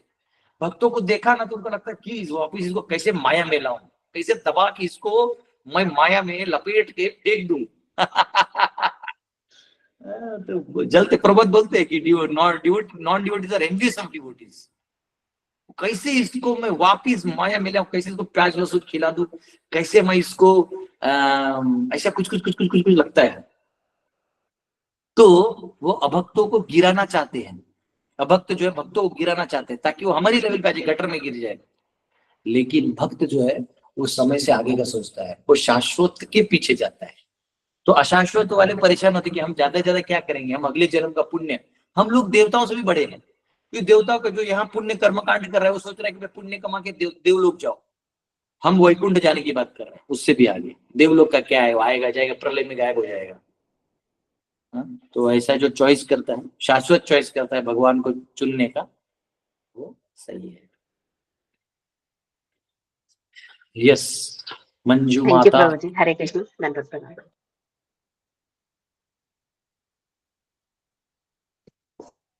यस, मंजू माता। हरे कृष्णा, यस, हरे कृष्णा प्रभु जी, दंडवत प्रणाम। दंडवत। प्रभु जी, जो मैंने आपको पहले बताया था, मेरी पुत्री का बहुत बीमारी था, तो उसका देहावसान प्रभु जी का ये उत्थान एकादशी के दिन उसका देहावसान हो गया। पिछले तो एकादशी को जी, तो मेरा प्रश्न ये है कि वो जो उत्थान एकादशी में जिसको मृत्यु प्राप्त होती है उसकी क्या गति होती है प्रभु जी? नहीं, वो तो बड़ा एकादशी है, वो तो कार्तिक एकादशी है, और कार्तिक मास में अगर कोई शरीर छोड़ता है और भगवान का चिंतन करके छोड़ता है तो उसको सहज रूप में भगवान के चरणों की गति प्राप्त होती है। जी, उसके कानों में हरे कृष्ण महामंत्र 8-10 बार मैंने कहा था, 8-10 बार कहने के बाद उसके प्राण चले गए। हाँ, वो पहले से डिवोटी थी, कैसा थी, मतलब वो डिवोटी थी कि नहीं थी? जी थी, डिवोटी थी, पहले से, बचपन से थी। ठीक है, तो भगवान उसको सही गति देंगे, आप एकदम चिंता नहीं करिए, उसको अपने चरणों में रखेंगे। भक्तों को ऐसे जगह दे देते ना भगवान, अगर उसका पूर्ण हुआ है तो गोलोक में ले लेते हैं, अगर उसका अभी भी कुछ आशाएं इच्छाएं हल्की सी बची भी होंगी तो फिर उनको अपने किसी लीला में स्थान देके उनको ले लेते हैं भगवान। तो उनकी गति बहुत अच्छी है, आप चिंता नहीं करिए। उत्थान एकादशी बहुत अच्छा एकादशी है, और एकादशी ही नहीं, वो कार्तिक मास भी है। और आप जैसे माँ हैं, वहां पे भक्त हैं जो उन्होंने कीर्तन किया, हमने भी कीर्तन किया था, आपने जिस दिन बताया था, तो अच्छी गति मिली है। देखिए वो मूवी का एक डायलॉग है, बोलते हैं कि 100 दिन चूहे के जीने से अच्छा एक दिन शेर का जीनेगा। वैसे रोज रोज का ये माया में जी के कोई फायदा नहीं, अनादिकाल से हम यहाँ पड़े हुए हैं, कुछ नहीं मिला है, लेकिन एक दिन कृष्ण का स्मरण करके देह त्याग करना बहुत बड़ा चीज है, यह उपलब्धि है। तो जो भी निमित्त बना हो, जो भी कारण हो, modern reaction, action reaction, chemicals का, लेकिन भगवान उसको अच्छी गति देंगे, उसका वो चिंतन वो करिएगा, फिर भी सारे जो क्रिया विधि इत्यादि है वो करवाइएगा, ठीक है, अपनी तरफ से सारी क्रियाएं कराएं, और उसका अस्थि विसर्जन गंगा में कार्तिक पूर्णिमा के दिन ही किया गया। बहुत अच्छा, बहुत अच्छा, बहुत अच्छा, बहुत अच्छा, कोई दिक्कत नहीं, बहुत अच्छा है, ठीक है प्रभु जी। जी धन्यवाद प्रभु जी, हरे कृष्ण। यस, शिल्पा माता जी। हरे कृष्ण प्रभु जी, ये जो अभी आपने बताया अबाउट आगे का सोचना और गृहस्थ में और फिर भी अर्थ नैतिक और धर्म के फ्रेम से स्पेशली पेरेंट्स को बेटियों के बारे में डिसाइड करना पड़ता है ना, शादी के बारे में। और पिताजियों को तो हमेशा होता है कि कोई भी पसंद ना होता है, like because they have to let go of their daughter to someone and they are very protective. अगर बेटी अपने आप से कोई चूज करती है तो उसमें भी उनको वो है कि ये डेफिनेटली आगे चल के it won't be a good thing. तो आई एज अ अभी ये देख देख के आई फील कि we should still give benefit of doubt. रिश्ता तोड़ने से वो अच्छा है, इज दैट राइट? या फादर का वो इंटेंशन कि आगे चल के नहीं अच्छा होगा, we should respect that and discourage. कुछ समस्याएं जो पहले नहीं थी अब हैं, तो उसके जवाब भी पहले के आचार्य नहीं देते थे, हमारे जैसे लोगों को ही देना पड़ेगा। वो ये है कि पहले मीडिया नहीं था, पहले लड़की से कम्युनिकेट ही नहीं होता था, वो घर में रहती थी। आप बहुत ज्यादा कोई किसी से बात कर सकता है तो उसके माँ बाप से कर सकता है, और वो भी उसके माँ बाप से उसके माँ बाप बात करते थे, लड़का नहीं आता था। और एक गांव में तो कोई प्रेम करता नहीं था क्योंकि वो उसको बहन ही मानते थे। एक गांव में जनरली जो बहुत निम्न क्लास के लोग होते थे वो करते थे, जनरल लोग नहीं करते थे, जो कॉन्शियस होते थे वो एक गांव में शादी नहीं करते थे, पर वो फिर जो मजबूरी है या फिर ऐसा सिक्योरिटी पॉइंट से तो करते थे। तो लेकिन अब क्या हो गया है, ये स्कूल्स में ही एक दूसरे से मुलाकात होता है, फिर कॉलेज में होता है, फिर जॉब्स में होता है, फिर ऑनलाइन हो गया आजकल, फेसबुक है, इंस्टाग्राम है। तो तो बहुत सारे लोग हैं जो अलग अलग कारणों से मिल जाते हैं। अब क्या है, प्रेम तो ऐसा चीज है कि वो प्रेम तो शाश्वत से और भगवान से हो सकता है, लेकिन उसका रिप्रेजेंटेटिव यानी उसका जो परवर्टेड प्रेम इस दुनिया में है, तो उससे क्या होता है कि कोई लड़का लड़की को देखता है और नॉर्मल देखता तो कुछ नहीं होता, लेकिन अगर उनमें से किसी एक ने भी किसी एक को एक एंगल से देख लिया कि तुम मुझे भाग गई हो, या उसको लगा तुम बहुत अच्छे हो, ऐसे कुछ भी, तो वो वाला एंगल चालू हो जाता है। और फिर वो एक एज में वो विवाह तक ही जाके पहुंचता है। तो वो कम से कम देखो, लड़का लड़की से विवाह कर रहा है, यही बड़ी बात है। बाहर के देशों में तो लड़की लड़की से विवाह कर रहा है, लड़का लड़का से विवाह कर रहा है। बताइए ये मानसिक क्या हो गया है। लेकिन यहाँ पे क्या है, कम से कम लड़का लड़की से विवाह कर रहा है, इसलिए खुशी की बात है। अब बचा बात विवाह का राइट एज होता है जब 13 एंड अबव जब लड़की हो जाती है, तो उसको पहले फिक्स कर दिया जाता है कि ये परिवार से हमारा शादी होगा, और फिर 18 के उम्र में भेज दिया जाता था। लेकिन प्रॉब्लम क्या है कि अभी हम उस सिस्टम में नहीं जी रहे, तो बहुत सारा वैदिक सिस्टम लगाना मुश्किल है। तो उधर हम प्रिंसिपल्स में इंटैक्ट रखते हुए डिटेल्स को मोल्ड कर सकते हैं, ये अलाउड। तो प्रिंसिपल क्या है कि चलो अभी लड़कियां 25 के बाद शादी करती है, 27, 28, 29, 30 जो भी करते हैं, करियर वरियर सोच के। हालांकि वो हेल्दी नहीं है, पर अब कर रहे हैं, तो मैं उसके ऊपर से प्रिंसिपल को रखते हुए डिटेल क्या हो सकता है बता रहा हूँ। तो अभी क्या है, क्योंकि अभी हम उस युग में जी रहे हैं जहां ऑलरेडी किसी ने बॉयफ्रेंड या लव एंड ये सब बना लिया है, तो क्या है कि फादर एंड मदर का रोल खत्म हो जाता है, क्योंकि उसका उम्र नहीं है आपका सुनने का। आपकी बेटी है, आपको लगता है वो मेरा सुनेगी, या आपको लगता है ये मेरी भांजी है ये मेरा सुनेगी, ऐसा कुछ नहीं है। वो आपसे ओपिनियन भी नहीं लेते, वो अंदर में दोनों डिसाइड कर लेते हैं, और दोनों अपने अपने इकोनॉमिक और ये सब को निकाल लेते हैं। वो अलग चीज है कि बाप बाप होता है, वो लास्ट तक सोचते रहेगा मेरे बेटी को कुछ हुआ ना मार दूंगा। मेरी एक मानी हुई बहन है। तो मैं वो अभी सकाल पेपर में है, बड़े पोस्ट पे है, तो जब उसका शादी होता बुलाया उसने मेरे को, तो मैं गया। तो वो दिखने में सुंदर है, और ये जो लड़का था वो काला काला उसी के ऑफिस में वाला था। फिर वो मैं गया ना स्टेज पे, तो बीच में मैं खड़ा था, दोनों साइड से लोग खड़े, तो फोटो खींचा। फिर मैं उसको कान में बोला कि मैं इसको पहले लड़की को बोला, मेरे बहन को, मैंने बोला ये रुक्मिणी को विट्ठल कहाँ से मिल गया। तो बोलते ऑफिस में ही था, मेरे को अच्छा लगा, मैंने कोई बात। फिर मैंने इसको कान में बोला देख कुछ भी है ना तो मैं इसका भाई हूँ। तो बोले ऐसा कोई काम नहीं करना कि मुझे तुझे वापस किसी और रूप से मिलना पड़े, इसको बहुत अमानत की तरफ रखना। तो अब वो मेरी मानी हुई बहन, मैं इतना उसको बोल रहा हूँ। सोच रहे हो, तो जब फादर है वो अपने डॉटर के लिए क्या करता होगा, क्या सोचता है कि कैसे। तो बात सही है, लेकिन अधिकार का बात आता है, अधिकार खत्म हो जाता है। अधिकार एक होता है ना, जब छोटे बच्चे का अधिकार होता है छोटा बच्चा मान भी जाता है, उसके बाद अधिकार नहीं होता। जैसे मेरे गुरुकुल में भी 10th तक के जो बच्चे हैं वो उनको जो बोलो वो करते हैं, या तो प्यार से, डर से, डिसिप्लिन से, माँ बाप के संस्कार से, बहुत सारे कारणों से वो सेवा कर लेते हैं, जो उनको बोला वो करते हैं।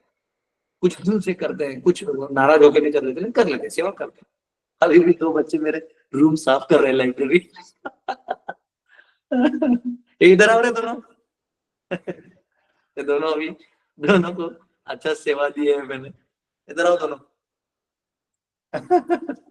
ये देखो, इनको मिलो, इधर आओ। 10th क्लास के बच्चे हैं, ये देखिए, इधर आ जाओ, ये देखिए कैसा लग रहा है सेवा करके। अच्छा, इधर आ सूरज। ये देखो, दिल से सेवा कर रहा है, रोके कर रहा है, दिल से कर रहा है। ठीक है, बोल हरी बोल। तो अब ये लोग सेवा कर रहे हैं, उनको पूरा लाइब्रेरी मेरा बचा। एक्चुअली मुझे धूल से एलर्जी है, तो मैंने बोला तुम लोग आओ, धूल वाला काम करो, पानी वाला मैं कर दूंगा। तो क्या है, अब ये 10वीं तक मेरे कितने भी 11वीं के ऊपर जितने बच्चे हैं जो पास आउट है, अभी भी मेरे पास है, उनमें से किसी को मैं आदेश नहीं देता, कभी आदेश नहीं देता। बस मेरे जुरिस्डिक्शन में जो रूल्स हैं उसको बता दो कि यहाँ ये मत करना, यहाँ ये चीज नहीं, क्योंकि उसके बाद मैं एक्सपेक्ट करता हूँ कि वो मैच्योर हो गए हैं, अपने डिसीजन लेंगे, अपने अनुभवों से सीखेंगे। अब उस लड़की का स्मार्टनेस होगा कि वो माता पिता के अनुभव को लेके चले, लेकिन अगर वो नहीं कर रही है तो रोज का माइंड एंगेज कर करके, ज्यादा मनन चिंतन करके और जल्दी बुढ़ापा लाने से अच्छा है उसको बोलो देखो, जो लड़का है उससे बात करके अपना जो नॉर्म्स एंड कंडीशंस है एक फादर का वो रख के खत्म कर दो। जब मेरे बहन का शादी हुआ था तो मेरे पिताजी ने एक चीज बोला था दोनों को, बोले हमारे कल्चर में डाइवर्स नहीं है, तुम विवाह कर रहे हो 1000 बार सोच लो, कोई बात नहीं, दोनों भी करने के बाद अगर डाइवोर्स हुआ तो मैं दोनों को मार दूंगा। मेरे पिताजी बहुत स्ट्रिक्ट है इस मामले, बोले मार दूंगा, मैं जेल चला जाऊंगा, पर मैं ये एक्सेप्ट नहीं करूंगा, बोले ये हमारा कल्चर नहीं है। तो उसके बाद ऐसा हुआ, शादी तो ये लोग कर लिए, हो गया, शादी हो गया अच्छे से। अब उसके बाद लड़ाई झगड़ा तो हुआ। बहन के पास मनमानी करने का चांस ही नहीं था। बहन बोलती थी पिताजी को ऐसा बस हवा में देखते थे, उनको मालूम था कुछ नहीं, अभी जो है वही ढीला गरी सुखी रहा। हाँ, तो वो फिर वो ठीक है, चैलेंजेस हैं। अब क्या हो जाता है, लड़कियों को थोड़ा सा कुछ हो गया तो मामा मेरे को नहीं, मुझे पहले ऐसे नहीं मालूम था। लड़कियां ज्यादा नखरा करती है, इमीडिएटली छोड़ के आ जाती है।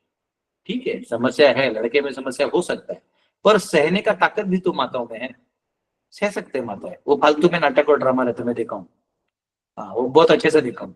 वो ठीक है, आपको तकलीफ हो रहा है, हम ये नहीं कहेंगे आपको तकलीफ नहीं है, लेकिन सहने का ताकत होगा तो आपका जीवन आगे जाएगा, नहीं तो आप और बड़े प्रॉब्लम में आ जाएंगे। तो क्या होता है, लड़कियों को ये बता के भेजना है कि जा तेरे को जान जाना है, लेकिन ये बार बार तोड़ना ओढ़ना तेरे लिए भी अच्छा नहीं है, समाज के लिए भी अच्छा नहीं है। अब वो क्या है कि आजकल के बच्चे सोशली कितने रिस्पॉन्सिबल है, ये क्वेश्चन है। वो समाज का नहीं सोचते, पहले की माताएं समाज का सोचती थी कि मैं ऐसा करूंगी तो समाज में क्या मैसेज जाएगा, इसलिए थोड़ी चुप बैठ जाती थी। आजकल फ्री है तो लेकिन फिर समाज भी तो बिखर गया है, वो भी एक दिक्कत है। तो सामाजिक रूप से कोई आपको सपोर्ट नहीं करेगा, फिर आप फिर रोते रहो। तो इसलिए बेस्ट होगा उस लड़की के लिए कि वो अपने माँ बाप का ओपिनियन को ले, नहीं लेगी तो फिर रिस्क लो। कल भी एक माता जी पूछ रही थी कि मुझे शादी करने की इच्छा नहीं, तो हम बोले तो फिर जाओ वृंदावन, इतने बाबा जी लोग बैठे हैं, तो किसी का मठ, अमीर लोगों का मठ होगा, वहां जाके भजन करो, क्या कहता है। नहीं, परमिशन नहीं दे रहे, बोले फिर परमिशन भी माँ बाप का चाहिए।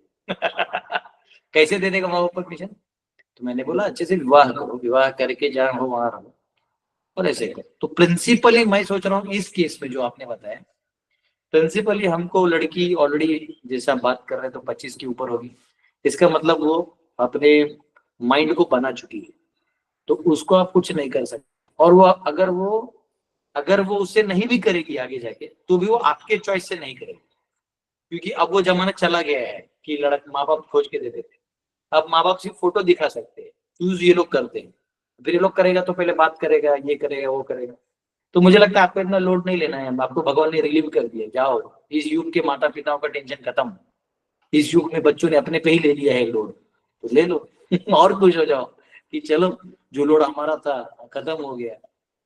ऐसा भी है, कई बार लोग दहेज के चक्कर में भी, मतलब गरीब लोग दहेज के चक्कर में क्या करते हैं, आपस में प्रेम करके चुपचाप शादी करते हैं, ताकि दहेज लेना देना झोल झाल ना हो, शादी में खर्चा भी ना हो। ऐसे भी तो क्या करेंगे, आर्थिक परिस्थिति जिसकी जैसी है वैसे निर्णय लेता है।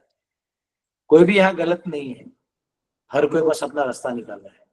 तो इस कंडीशन में यहाँ पे एक्चुअली 13 में ही लड़की का शादी हो जाना चाहिए।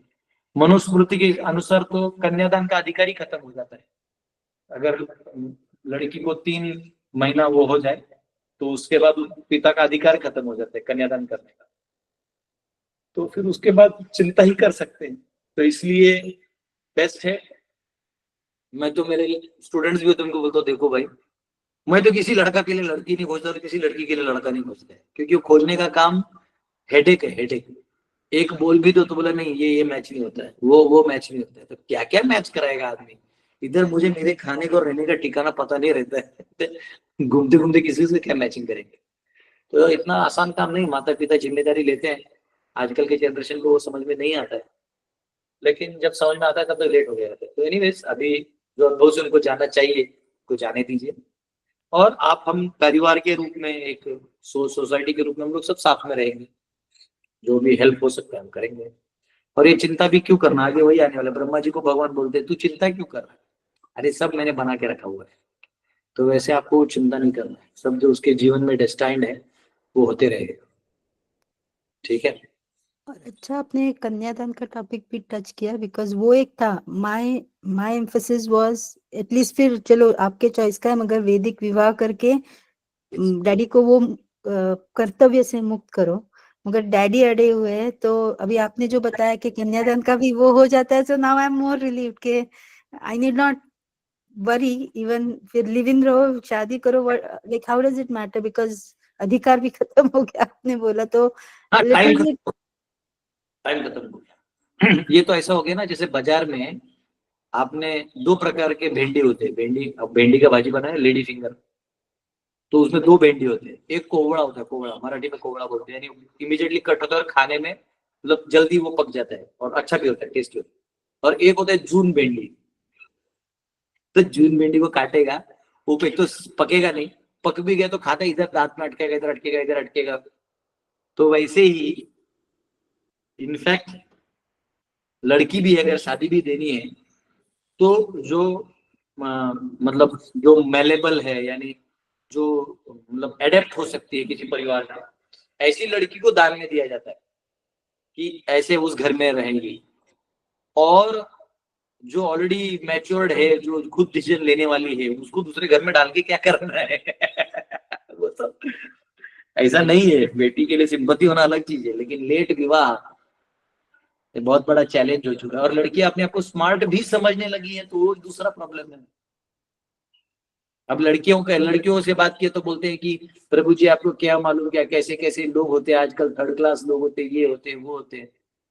मैंने बोला देखो भाई, कभी कभी घर में आग लग जाए ना, तो हमको सेफेस्ट स्पॉट जो उसमें अवेलेबल है वहां चले जाना चाहिए।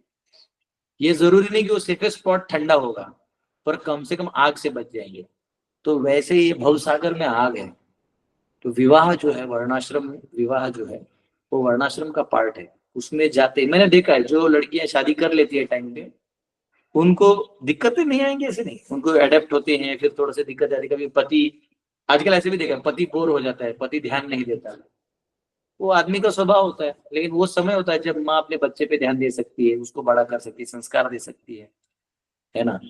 तो हर चीज का अपना एक टाइम होता है, रोमांस का टाइम होता है, बच्चों का जन्म देना, उनको संभालने का टाइम होता है, उनको बड़ा करने का टाइम होता है, उनको कुछ ना कुछ आगे जाके डेवलप करने का टाइम, उनके आगे शादी विवाह का टाइम होता है। तो ये फेजेस है, अगर हमने टाइम के साथ खिलवाड़ किया तो प्रॉब्लम हो जाएगा।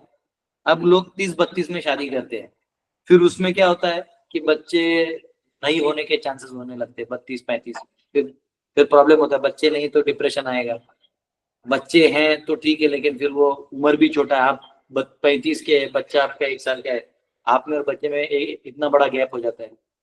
तो फिर वही है ना, एक ले दे के ये जो वर्णाश्रम तोड़ दिया ना जिन लोगों ने बहुत स्मार्टली, ये सोच के कि हम लोग इंडिपेंडेंट हो गए, पैसा मिल गया, वो बाद में बहुत पछताते हैं। ये मेरा अनुभव है, ये मैं किसी एक के लिए नहीं कह रहा हूँ, जितने मैं लोगों से बात कर रहा हूँ, मैं एक चीज दावे के साथ कहता हूँ, even as a individual, forget as a spiritualist and Vedantist, even as an individualist, अगर आप वर्णाश्रम को पालन नहीं कर रहे हैं तो आप बहुत बड़े रिस्क में हैं, बहुत बड़े रिस्क में। ऐसा नहीं है, मैं ब्रह्मचर्य को भी यही बोलता हूँ, कि अगर तुमको लगता है कि तुम नहीं टिकेगा तो शादी कर ले। झूठ मूठ का आर्टिफिशियल नहीं बनना। ब्रह्मचर्य के लिए वही रूल है, क्योंकि तुम माइंड को कंट्रोल नहीं कर सकते, माइंड बहुत तेज है। अर्जुन खुद बोल रहा है मैं नहीं कंट्रोल कर सकता, तुम कहां से कर लो। तो माइंड ऐसा है, जब तक वो गुरु की सेवा में लगा है तब तक बचेगा, तो गुरु की सेवा में तब तक लगेगा जब तक तुम प्रामाणिक हो, सिंपल हो। तुम्हारा दिमाग जिस दिन कॉम्प्लिकेट हो गया कि मैं बहुत बड़ा डिवोटी हूँ, खत्म। तू बड़ा डिवोटी है, तू राजा बन गया तो रानी आएगी फिर तू उड़ जाएगा। तो ऐसा है। तो ब्रह्मचारी के लिए भी वही है, गृहस्थ के लिए भी वही है। गृहस्थ अगर कोई एक बार शादी कर ले तो उसको वहां समाधान मान लेना चाहिए। उसके बाद वो यहाँ वहां अगर करता है तो फंस जाएगा, बहुत कॉम्प्लिकेटेडली फंसेगा, बहुत बुरा फंसेगा। हाँ? तो वानप्रस्थ के लिए भी प्रभुपाद आगे लिखते हैं, 4th कैंटो में लिखते हैं, वानप्रस्थ है उसने एक बार छोड़ दिया तो पीछे पलट के नहीं देखना है, अति आहार नहीं करना, अति नहीं करना, बहुत कुछ रूल्स दिए हैं। कोई सन्यासी है उसे तो परछाई से भी दूर रहना, इतना तक उसको डिसिप्लिन में रहना चाहिए। अब कोई परमहंस अवधूत हो जाए प्रचारक तो वो अलग चीज होता है, वो मतलब वो अलग लेवल पे चले जाते हैं। तो क्या है, वर्णाश्रम, ब्राह्मण है, क्षत्रिय है, वैश्य, शूद्र, तो ये बाउंड्रीज है। ये बाउंड्रीज आपको रोकने के लिए नहीं है, ये आपके कॉन्शियसनेस को एनहांस करने के लिए। और इसको आपने और मैंने नहीं बनाया है, ये भगवान ने बनाया है। और इसको सभी ऋषि मुनि संतों ने अच्छे से चर्न कर करके, रिफाइन कर करके हमें दिया है। मनु महाराज ने स्वयं लिख के दिया आपको क्या करना चाहिए मानव के रूप में। तो क्या हो रहा है कि हम लोग इकोनॉमिक सिस्टम में आ गए हैं, मॉडर्न और मॉडर्न थॉट प्रोसेस में आ गए हैं। लेकिन आप अपने ही सिस्टम को थोड़ा पीछे रिसर्च करेंगे तो आपको पता चलेगा कि कैसे एविल फोर्सेस इस पे काम कर रहे हैं, घर तोड़ने में और आसुरी शक्तियों को बढ़ाने में। तो ये लिव इन रिलेशनशिप भी अच्छा नहीं है, ये सब देखते। विवाह करो, जहां जा रही हो वहां खुशी से रहो। आजकल कोई किसी ससुराल भी नहीं जाता, दोनों मिलके एक फ्लैट लेते हैं और EMI भरते हैं ऐसे ही होता है। तो अपना इकोनॉमिक सिस्टम में अपना अस्तित्व बनाओ, और क्या है। ऐसे ही जो वेस्ट में था, अब वेस्टर्न कल्चर फॉलो करो तो वेस्टर्न आउटपुट आएगा। वेस्टर्न कल्चर में क्या है, oh we met the granny, हमने दादी को मिले। लेकिन पुराने जमाने में ऐसे नहीं था, हम दादी के साथ ही रहते, दादी को नहीं मिले। दादी की बहन को मिलने आए गए वो बात अलग है, दादी को ही रहती थी। अभी क्या हो गया है, दादा दादी बुढ़ापे में उनको लगता है मैं बहुत पैसा कमा लिया, अपने बंगले में पड़े रहते हैं, उनको देखने के लिए कोई नहीं रहता। बेटा बेटी एक अमेरिका में रहता है, एक लंदन में रहता है, एक इंडिया में रहता है। इंडिया में जो सबसे गरीब अनपढ़ रहते हैं वो इंडिया में रहता है, बाकी इधर उधर चले जाते हैं, उनको लगता है पढ़ा लिखा है बहुत कमाएगा। लेकिन सिंपल है। तो हम लोग मटेरियल एडवांसमेंट के चक्कर में मनुष्य रूप ही हमारा थोड़ा हिल गया है। तो इसलिए अब बस प्रिंसिपल्स काम आएंगे। प्रिंसिपल ये है कि अभी वो जो भी लड़की है उसको सेवा करना, उसको जो बेस्ट है अभी अवेलेबल करा देना वो जरूरी है। उसका शादी करना है, करने तो क्या दिक्कत है, उसका चॉइस है। हाँ बस चॉइस वो ना हो जो फ्रिज में काट के रखे, वो वाला नहीं होना चाहिए, अब्दुल वाला नहीं होना चाहिए मेरा अब्दुल सही है वो नहीं होना चाहिए। एक वर्णाश्रम के दायरे में भी जो बेस्ट है करवा कर देना, ये मेरा अंडरस्टैंडिंग है। धन्यवाद। सोसायटीसाठी पण मोठा प्रॉब्लेम है ना।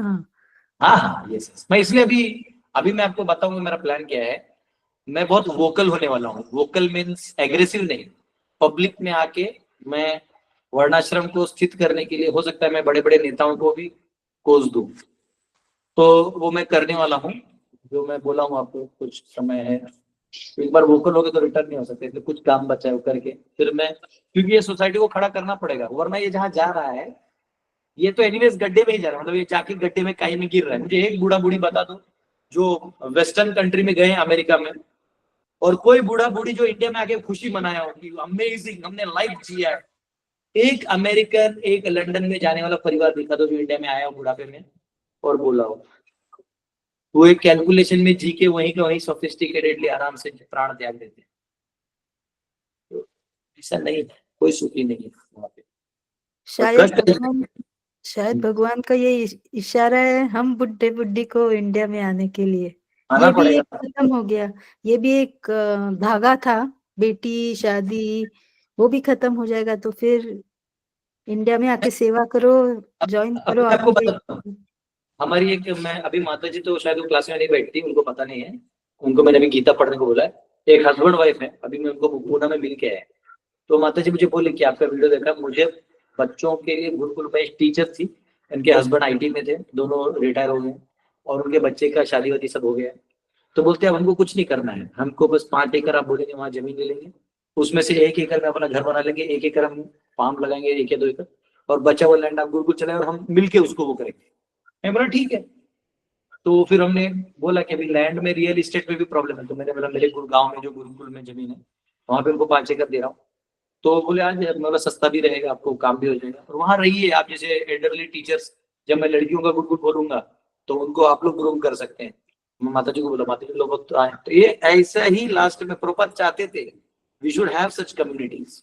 मैं क्यों उतरा इसमें, मेरे बाप का क्या जाता है, मैं तो बैठ के अपना तो वीडियो दिखा के अच्छे अच्छे इमेजेस लगा लगा के अच्छे वीडियो बना के मैं मिलियंस ट्रिलियंस में कमा लेता कमाने के लिए क्या है, अपने चरित्र को बेच देता तो मैं बहुत कमा लेता मैं मेरा बुक ही बेच देता तो कितना कमा लेता। मैं आज भी मेरा बुक नहीं बेच रहा हूँ, मैं आज भी मेरा बुक डोनेट करता हूँ। हाँ, सामने वाला डोनेट कर सकता है, बेचता नहीं। अभी मैं रूम इसीलिए साफ करवा रहा हूँ, बुक्स प्रिंट करूंगा, अभी वर्णाश्रम पे भी बुक्स लिखने मुझे, तो वर्णाश्रम पे बुक्स लिखूंगा, वो अगले जनरेशन को काम आए, आपकी बेटी को काम आए ना है, लेकिन उनके जो बच्चे हैं उनके लिए काम आए, तो अगले जनरेशन का सोचना होगा। तो क्योंकि वो तो ठीक है, क्योंकि हम किसके लिए कहा जाते हैं, अर्थव्यवस्था समाज व्यवस्था वेस्टर्न कंट्रीज में है नहीं, वो लीनियर इकोनॉमी है, उस पर कभी समझाऊंगा आपको। वो इकोनॉमी लीनियर है, वो खत्म हो जाता है। और पहले के जो गाड़ियां होती थी एम्बेसडर वगैरह, वो सालों साल चल रहे थे। अब गाड़ियां कैसे लाते हैं, जो साल भर में रिपेयरिंग और मेंटेनेंस मांगे, ताकि इनका बिजनेस चलता रहे, नहीं तो चलेगा नहीं ना, बिजनेस खत्म हो जाएगा। तो लीनियर को ये साइक्लिक बना रहे हैं, लेकिन वो लीनियर जो है कच्चा है, तो साइक्लिक होते होते टूट रहा है। तो साइक्लिक तो भगवान का दिया हुआ नेचर है, उसको जब तक हम लोग इम्प्लीमेंट नहीं करेंगे कभी खुशियां नहीं।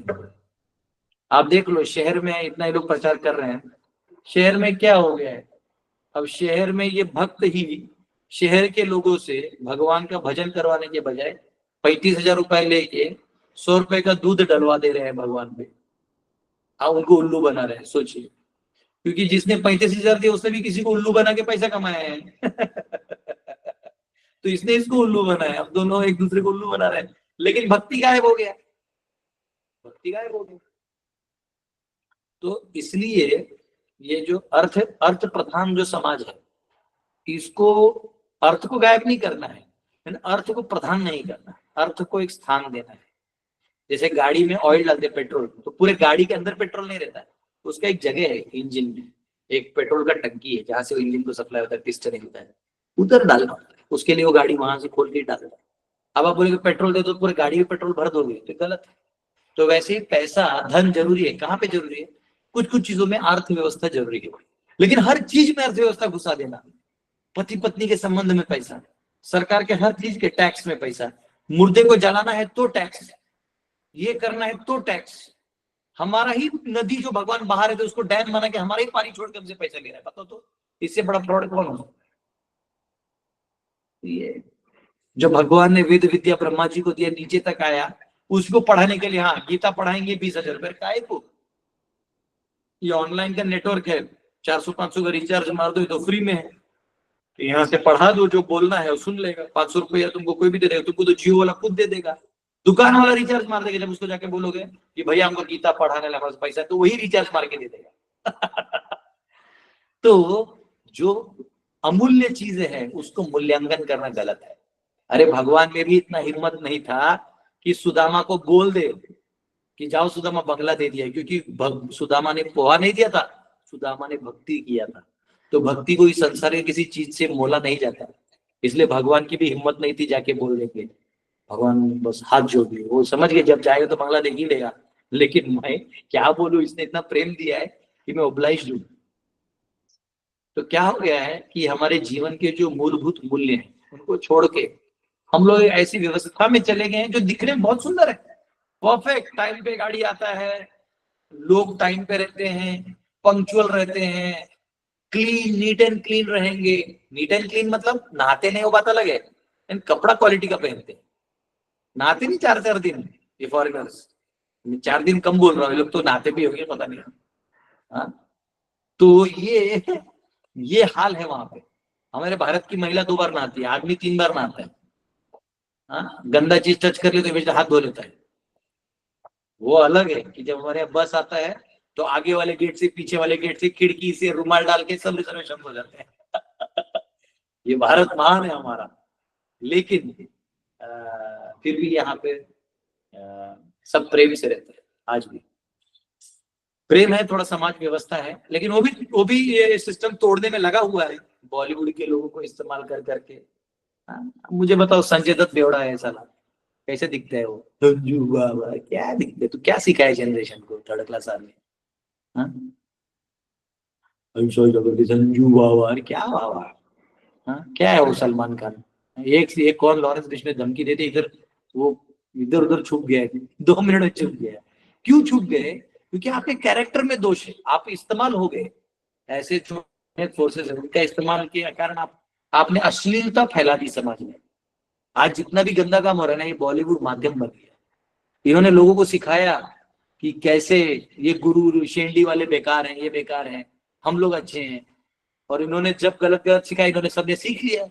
अब सीख के इनको खुद पता नहीं आगे क्या करना है, क्योंकि जिसने सिखाया तो दिख नहीं रहा है, उसने तो इनको माध्यम बनाया। अब ये लोग इसको गाली दे रहे हैं, लेकिन इसको भी पता है कि मैं इतना भी बुरा नहीं हूं, मैं दान देता हूं, मैं बीइंग ह्यूमन हूं, ह्यूमन बीइंग नहीं हूं। तो क्या करे, वो भी फंस गया। तो ये है, ये एक ऐसी आसुरी शक्तियां इधर काम कर रही हैं जो वर्णाश्रम व्यवस्था और ब्राह्मणिकल कल्चर को तोड़ रही है। प्रभुपाद हिरण्यकशिपु के सेक्शन में लिखते हैं 7वें स्कंद में कि हिरण्यकशिपु जो है वो पहले यज्ञ व्यवस्था और ब्राह्मणिकल कल्चर इसको तोड़ने लगा, वर्णाश्रम व्यवस्था को। तो वैसे ही ये भगवान विष्णु का व्यवस्था है, वर्णाश्रम व्यवस्था। तो जो इस व्यवस्था से चलेगा वो आराम से सुख शांति का अनुभव करेगा। वो अलग चीज है, शारीरिक और कार्मिक कष्ट होंगे, वो होने भी चाहिए, लेकिन ओवरऑल गेम सही रहता है। जैसा अभी इस पिछले मैच में ऑस्ट्रेलिया में पर्थ में उसने कोहली ने सेंचुरी मारा, लेकिन उसके बाद डिक्लेयर कर दिया मैच, क्योंकि उतने दिन भी चाहिए ना दूसरे टीम के विकेट लेने के लिए। अकेला 300 रन मार के क्या करेगा? तो ऐसा होता है। तो इसका टीम के साथ रहना पड़ता है। आपको ये देखना है कि टोटल सोसाइटी में क्या जरूरी है, मेरे अकेले का क्या जरूरी, इंपॉर्टेंट नहीं है। तो इसीलिए समाज व्यवस्था, वर्णाश्रम व्यवस्था जब तक खड़ा नहीं होगा, और मैं वोकल होने वाला हूँ और मैं इसका फॉर्मेशन भी बनाने वाला हूँ कि जो भी ये करेगा 16 संस्कार और ये, हम उसको प्रोटेक्शन देंगे आउटराइट, चाहे वो डेमोक्रेसी में फिट हो या ना हो। डेमोक्रेसी क्या है? वो हमारे खिलाफ सारे नियम लिखे हुए हैं, हमारे लिए कोई नियम है ही नहीं उसमें एक्चुअली। अभी खुद एक वकील माता जी है, वो शी इज अ लॉयर, उसका पति उसके इन-लॉज ने गायब कर दिया है, तो वो खोज रही है, और वो जहां जहां जा रही है तो उसको जलीले, तो बोलती प्रभु जी मैं खुद लॉयर हूँ, और इन जो कोर्ट के जजेस की बातें सुन के और इन सीनियर लॉयर्स का हरकत देख के मुझे अब कष्ट हो रहा है।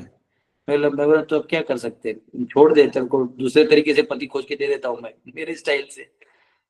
तो लेकिन फिर क्या है, लॉ का जुनून चढ़ा रहता है मेरा। फिर चलो लॉ है तो फिर लॉ के हिसाब से चलो, मेरा सिंपल स्टाइल है। हम 2 में काम नहीं करेंगे, लॉ कर रहे हैं फिर लॉ के दुनिया में रहूँ, नहीं है तो मेरे अपने स्टाइल। मैंने उसको 2 बार उसके पति का फोटो भेज दिया कि देखो ये यहाँ है। लेकिन फिर आप लॉ से लाओगे तो फिर वो पुलिस इसको पैसा देगा, वो उसको पैसा देगा, सब पैसा पैसा पैसा। तो लॉ तो बिक जाता है, 2 मिनट में बिक जाता है, यहाँ से वहां चले जाते हैं। बिकेगा ना, क्यों नहीं बिकेगा? जब वो बना ही उसके लिए, आप बात समझिए, जब वो बना ही मैनेजमेंट के लिए। बेंच का मतलब क्या होता है ना, जज एंड बेंच। बेंच का मतलब होता है जो वसूली होता था उसके ऊपर शासन करने के लिए बेंच होता था वेस्टर्न कल्चर में। इसलिए यहाँ पे बोलते हैं जज is on the bench, bench पे बैठे, बैठ जाइए, आइए अभी जजमेंट होगा। आप देख लेना, चेक बाउंस हुआ तो इमीडिएट एक्शन होता है, मर्डर क्राइम रेप कुछ भी हुआ तो उसके चलते रहते। वो तो अब थोड़ी ये बीजेपी सरकार आई तो थोड़ा एक्स्ट्रा एक्शन ले रही है, नहीं तो ये आराम से चलते रहता। अभी भी उसमें एक्शन क्या ले रही है, जब उसकी इज्जत कर रहा है तो ले रही है, तो बाकी नहीं लेती वो। जिस चीज का माँ बाप ने हल्ला कर दिया, ये कर दिया, उनके ऊपर चीटी उड़ा दिए तो एक्शन हो जाता है, उसको लेके एनकाउंटर कर देते। भाई मर तू, तेरे वजह से हमारी सरकार नहीं गिरा सकते। ऐसा है। तो वी हैव टू वर्क। अभी ये जनरेशन तो गया, ये जनरेशन तो ऐसे ही जाएगा, अगला जनरेशन में काम करना होगा। आप देख लो, अभी भी ये माता जी है मंजू माता, अभी उनकी डॉटर चलेगी जस्ट एक केमिकल एंटीबायोटिक रिएक्शन के कारण। तो क्या है, अब जिसका अभ्यास किया नहीं है उसी का डॉक्टर आते हो अपने खेल कूद करके चले जाते, तो कष्ट है ना, कष्ट है।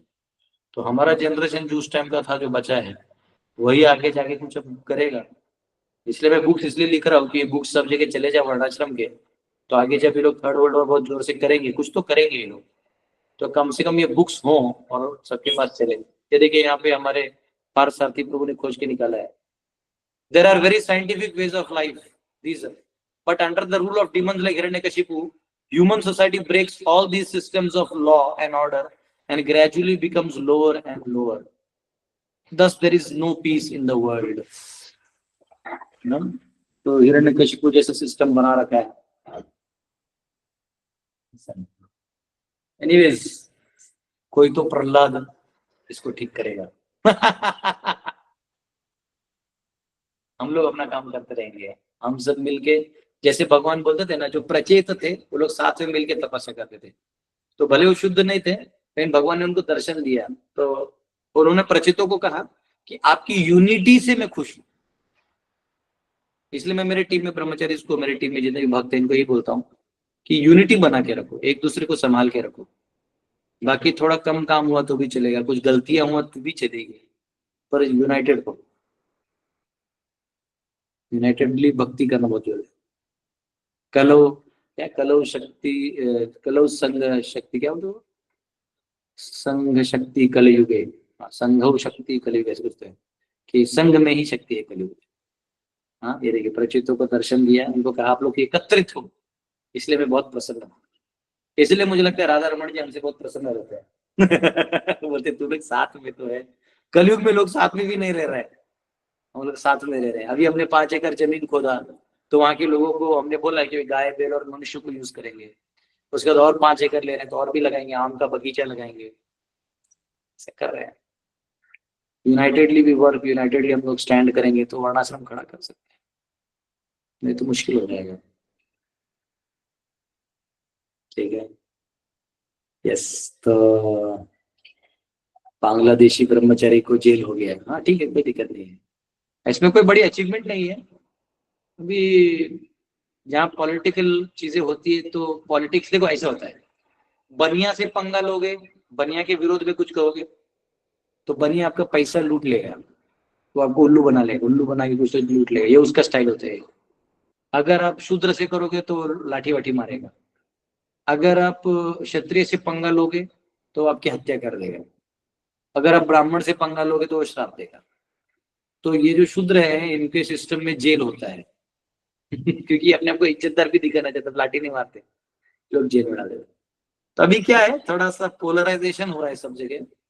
अब आप देखो, ध्यान से देखोगे तो आजकल वोटिंग भी जो होता है ना, वो आजकल कच्चा कच्चा नहीं होता है, या तो लोग इस साइड वोट कर देते हैं या उस साइड वोट कर देते हैं। जैसे झारखंड में हेमंत सोरेन को जेल में डाल दिया, अब वो झूठ था तो तुमने उसको क्यों डाला ना, अब था तो फिर पूरा ही अंदर रखना था, तो आपने दोनों भी नहीं किया, तो आपने पॉलिटिक्स किया, तो फिर नेचुरली उधर के जो आदिवासी उनको वोट दिया। सिंपल था भाई, वो वहाँ के उस सॉइल के बिलोंग करते हैं। वो शिबू सोरेन जिन्होंने झारखंड को मुक्त किया है, उनका वो बेटा है, ही इज एक्टिव, उनका पूरा फैमिली झारखंड के लिए स्ट्रगल करता है। तो ठीक है, तो सीएम बन गया, लोगों ने वहां दे दिया वोट, भले बहुत सारे लोग उठे। महाराष्ट्र में क्या हुआ, महाराष्ट्र में देखा कि हिंदुत्ववादी साइकोलॉजी होना बहुत जरूरी है, तो यहाँ एक साइड वोट कर दिया। तो न बीजेपी सही है, न जेवीएम सही है, न कांग्रेस सही है, ना कोई बुरा है। एक्चुअली ये सिर्फ खेल है मूर्ख लोगों के फ्लो होने का। जनता जनार्दन जो है वो जनार्दन नहीं है, वो जन आर्दन है, मार देने वाली जनता को। वो बेचारी जहां उसको ये बोल दिया, अच्छा यहाँ वोट दे दो, अच्छा यहाँ वोट दे दो। वो अलग चीज है कि पीछे से ईवीएम भी मैनिपुलेट हो जाता है, तो बड़ा चीज नहीं है। मुझे आश्चर्य है कि पिछली बार क्यों मैनिपुलेट नहीं किया उन लोगों ने, तो ठीक है, वो मैनिपुलेट हो जाता है, 2 मिनट का काम है। अब ये मैं ऑफिशियली नहीं बोल रहा हूँ, ऐसे मैं अपने समझ से बोल रहा हूँ, फॉर एंटरटेनमेंट पर्पसेस ओनली।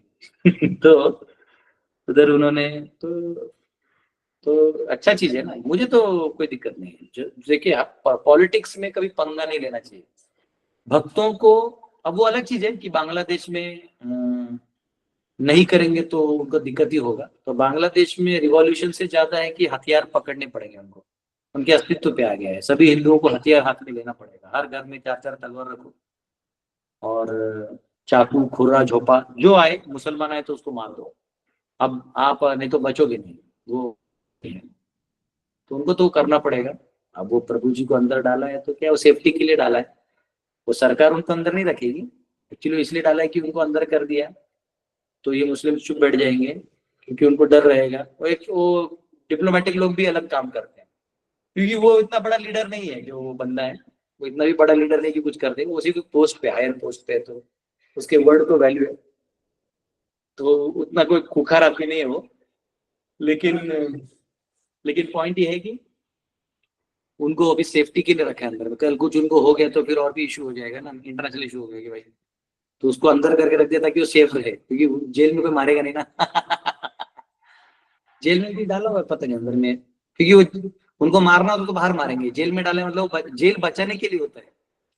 किसी ने मर्डर कर दिया और बाहर रहेगा तो लोग मार देंगे, इसलिए उसको अंदर डाल देते। से पैसे लेते 2-3 करोड़ फिर उसको छोड़ देते। जेल सजा के लिए नहीं है, ये है। ठीक है, टेंशन नहीं लीजिए। यस केशव दास जी। हरे कृष्णा प्रभु जी, धन्यवाद प्रणाम। प्रभु जी एक मतलब ऐसे ही क्वेश्चन था, जैसे कि आजकल हम देखते हैं मंदिरों में या मतलब कहीं स्पिरिचुअल प्लेसेस पे जाते हैं हम, तो जैसे अभी जैसे बात भी चल रही थी, आपने बताया कि जो बॉलीवुड की जो ये होती है मतलब पर्सनैलिटीज, इनको कोई ऐसा खासा कंट्रीब्यूशन नहीं होता मतलब धर्म के प्रति, पर तब भी इनको मतलब एक वीआईपी ट्रीटमेंट वहाँ पे दिया जाता है। और जैसे कोई भक्त हैं इतने भाव से उधर दर्शन करने आया है तो उनको वहाँ पे इतना दर्शन भी नहीं करने दिया जाता, और मतलब तो ये सही है कि मतलब गलत है प्रभु जी ये चीज? नहीं, ये क्वेश्चन आपको आया है, लेकिन जब आप खुद कोई मैनेजमेंट करेंगे, आप जब खुद मैनेजमेंट करेंगे ना किसी चीज का, तो एक प्रैक्टिकल चीज होता है। मैं बताता हूँ कैसे।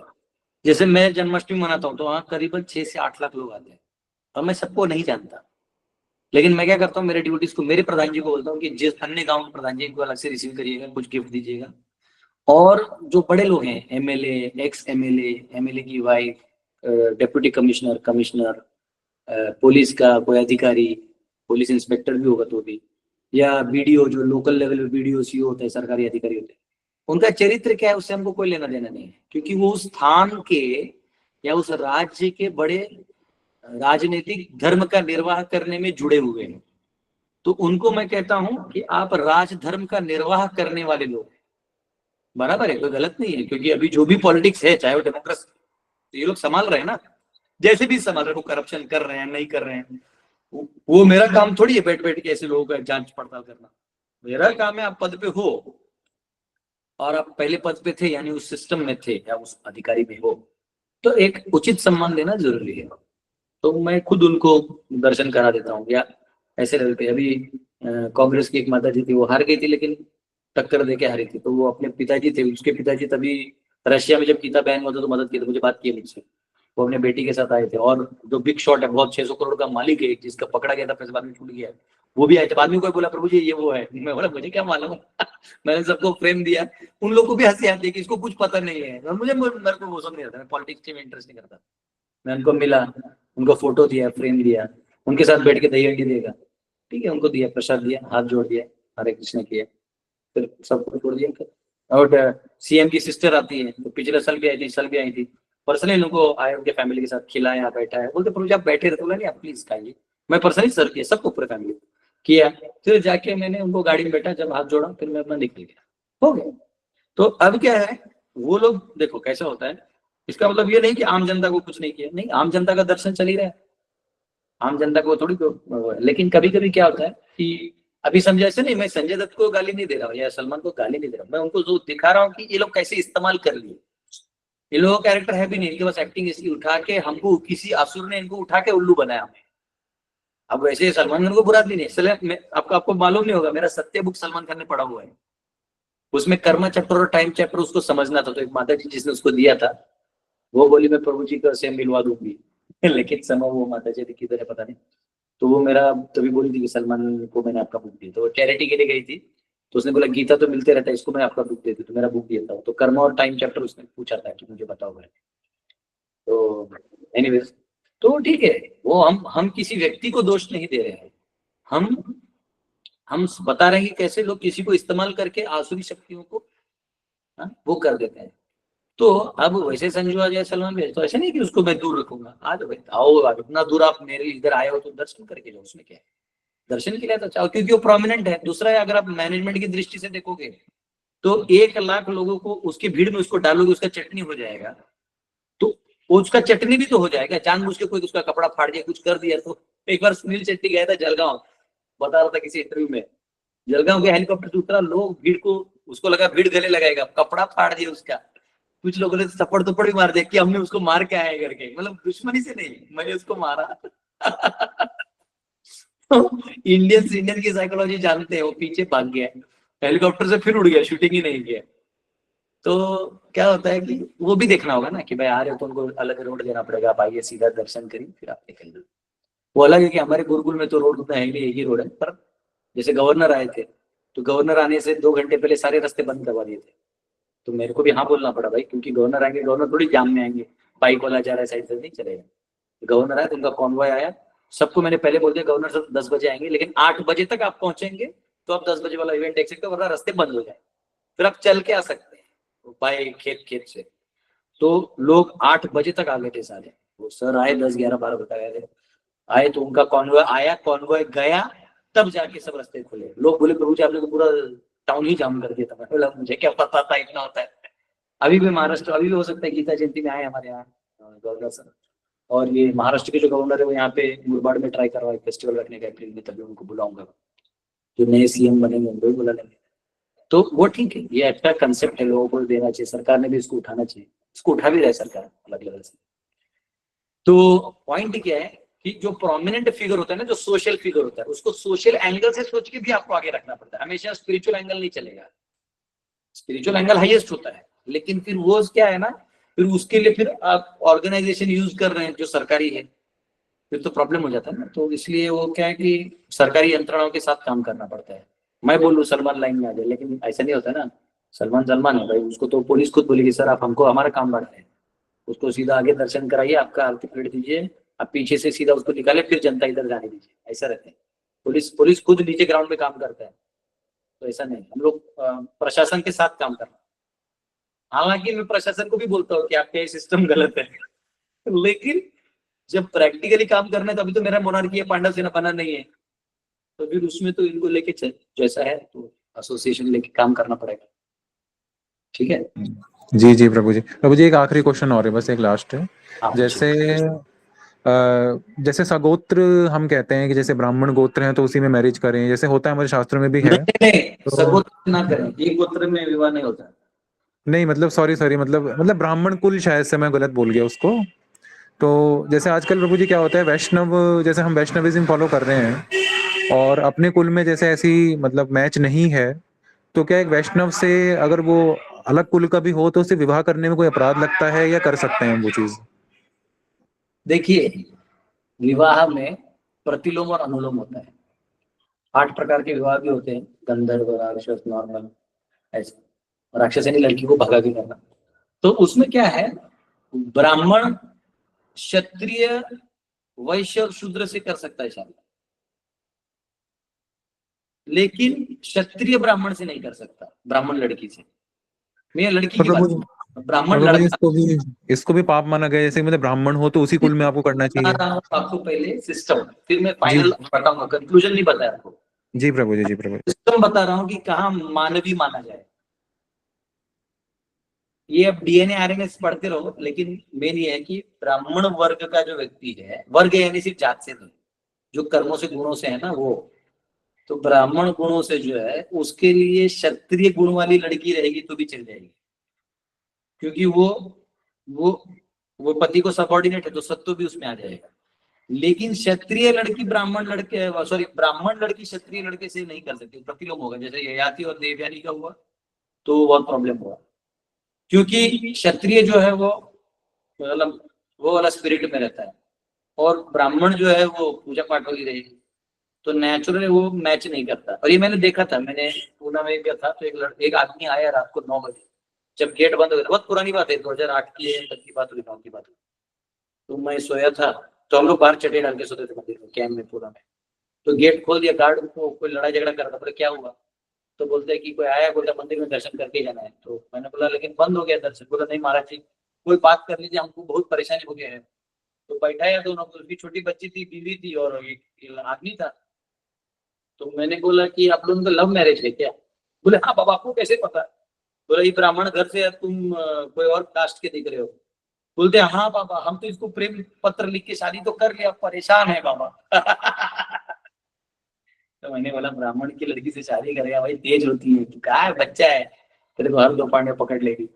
तो वैसा होता है। anyways, उसकी बेटी को जब लगा कि प्रभु जी ने हेल्प किया तो बहुत खुश हो गई, मेरे बाकी पाँव छू बचा लिया तो बाद में। तो एनीवेज, तो वो क्या होता है कि दिखने में वो सुंदर है इसलिए शादी कर लेने से कुछ नहीं होगा, क्योंकि वो तेज है।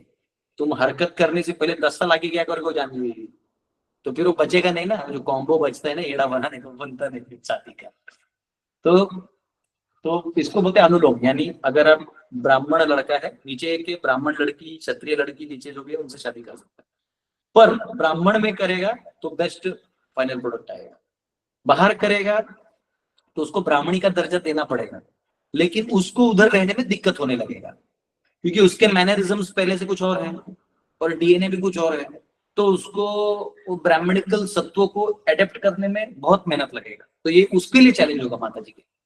फिर भी वो कर लेगी, फिर भी उसमें ब्राह्मण के गुण होंगे नहीं, लोग ताने मारेंगे, तो थोड़ा उसके लिए भी अच्छा नहीं रहता, तो बोलती मैं इधर रहूंगी। फिर क्षत्रिय का जो लड़का है वो ब्राह्मण की लड़की से करे तो फंसेगा पूरा, उसका जीवन चाहे वो कितनी सुंदर दिखे, ठीक है, फंस जाएगा। तो उसके बाद क्या है, लेकिन वो क्षत्रिय लड़की से करे तो उसका मैच हो जाएगा, बेस्ट हो जाएगा, एक सिंक में जाएंगे दोनों।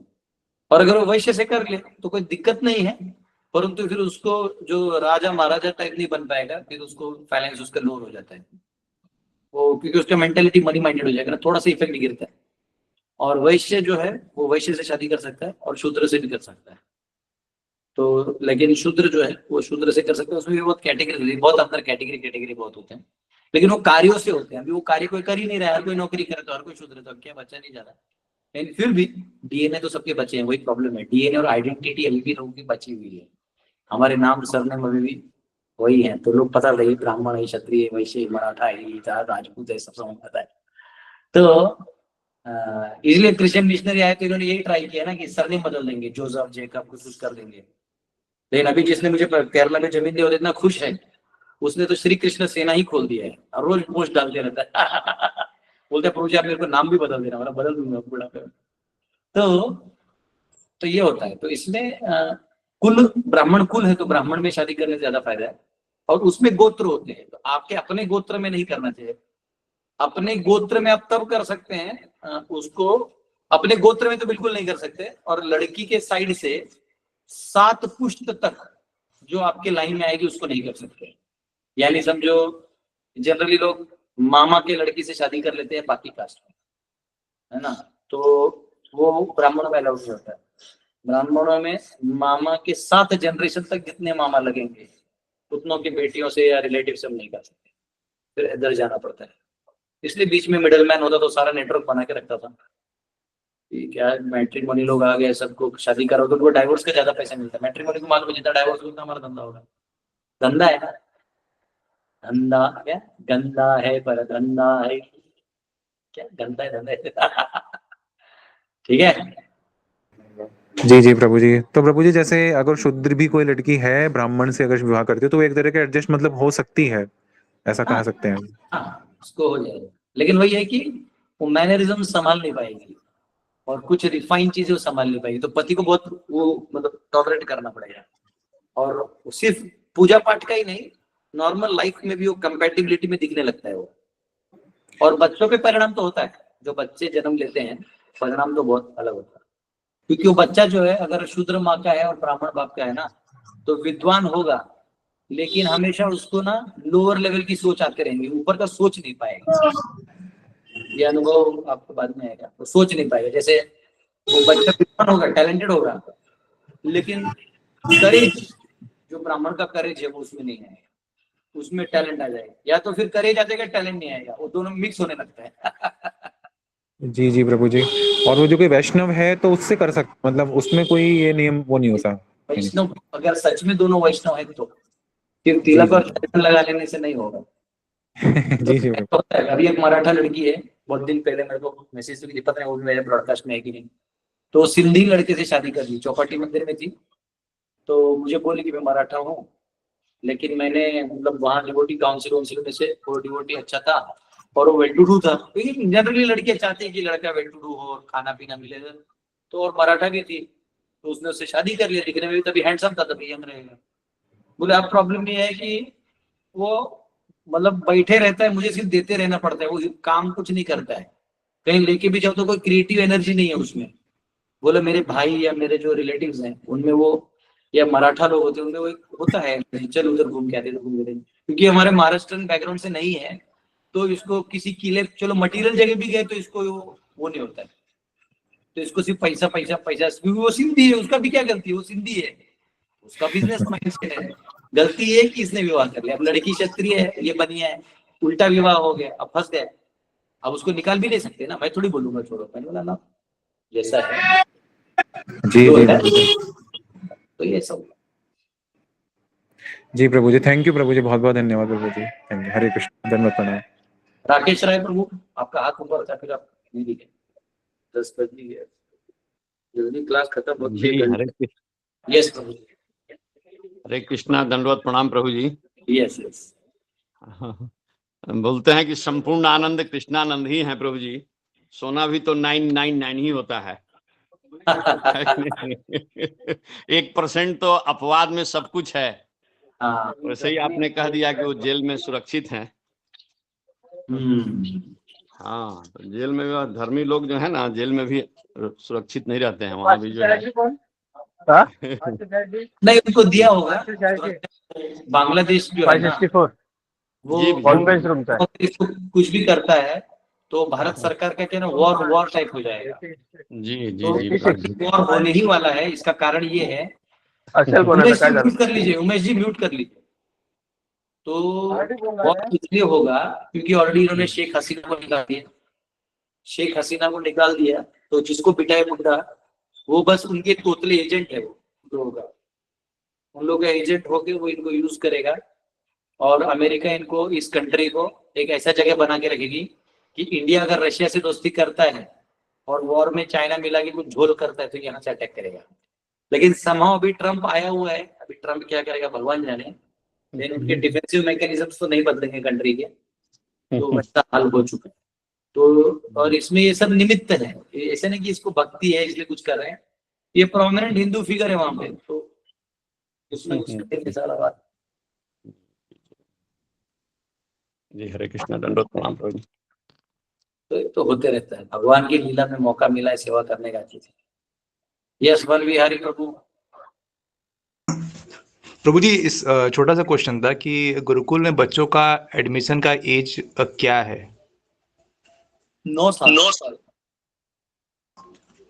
तो प्रभु जी पहले, अच्छा 9, और आपके क्लास कौन से सेक्शन तक कोई बच्चे पढ़ते हैं यहाँ पे क्लासेस? 10th स्टैंडर्ड तक। और ये स्कूल का जो एजुकेशन है वो गवर्नमेंट स्कूल का है कुछ? ओके, ठीक है।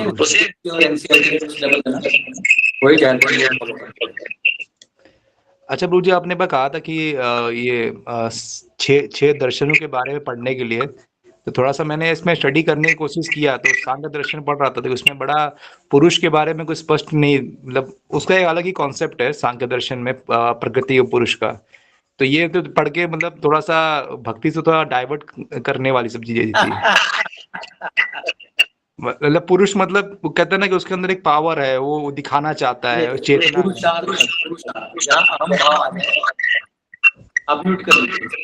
जहाँ पुरुषार्थ है, पुरुषार्थ है अपने अहम भाव आता है ना कि मैं कुछ हूँ, मैं दीवार तोड़ सकता हूँ तो मैं तोड़ूंगा, तो मेरा सामर्थ्य आ गया, तोड़ने का ताकत आ गया, और करने की इच्छा पुरुषार्थ से है, तो उसको पुरुष बोलेंगे, क्योंकि सांख्य में ईश्वर अभी उतरे नहीं है, तो पुरुषार्थ को भी एलिमेंट लेके बताएंगे ऐसा।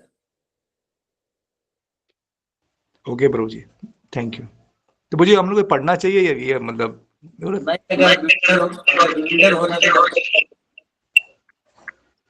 अच्छा ठीक है। मैं पढ़ा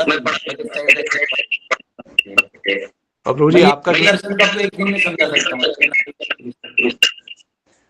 आप मुझे आपने जो एक पॉइंट रेस किया कि ये शादी वाला, मैंने देख रहा हूँ कॉर्पोरेट में तो लोग 35-35 साल के हो गए, आज भी उनको फाइनेंशियल कंडीशन की टेंशन पड़ी हुई रहती है, और वो लोग शादी नहीं कर रहे यार, कि शादी कर लूंगा तो कहाँ से क्या करूंगा, मतलब अभी यहाँ पे इतने महंगे फ्लैट्स हो गए हैं, इतनी सारी महंगाई हो गई है, उसमें लोग का लगता है कि भैया हाँ प्रैक्टिकल बोल रहा है, लेकिन रियल बताओ तो अब क्या है, उनका लाइफ ही ऐसा हो गया है, वो कहीं के नहीं रह गए। मैं आज ही मेरे जब रूम साफ कर रहा था, मेरे डॉक्यूमेंट से बच्चों को दिखा रहा था, तो उसमें एक यूएस का कंपनी था जो मुझे $12,000 दे रहा था 2007 में महीने का। पता नहीं तभी का क्या वैल्यू रहेगा, कहीं ₹50 तभी का वो भी बड़ा वैल्यू था। तो मैं उनको दिखा रहा था, बोले ये सब था यही पड़ा हुआ है। अमेरिका में इसलिए नहीं गया, और ओरेकल का भी दिख रहा है उनको, सब पे सैलरीज कुछ था उनको दिखाया है। तो वो बोले रे प्रभु जी इतना, बोला यही तो है, यही तो नॉन वैल्यूएबल चीज है।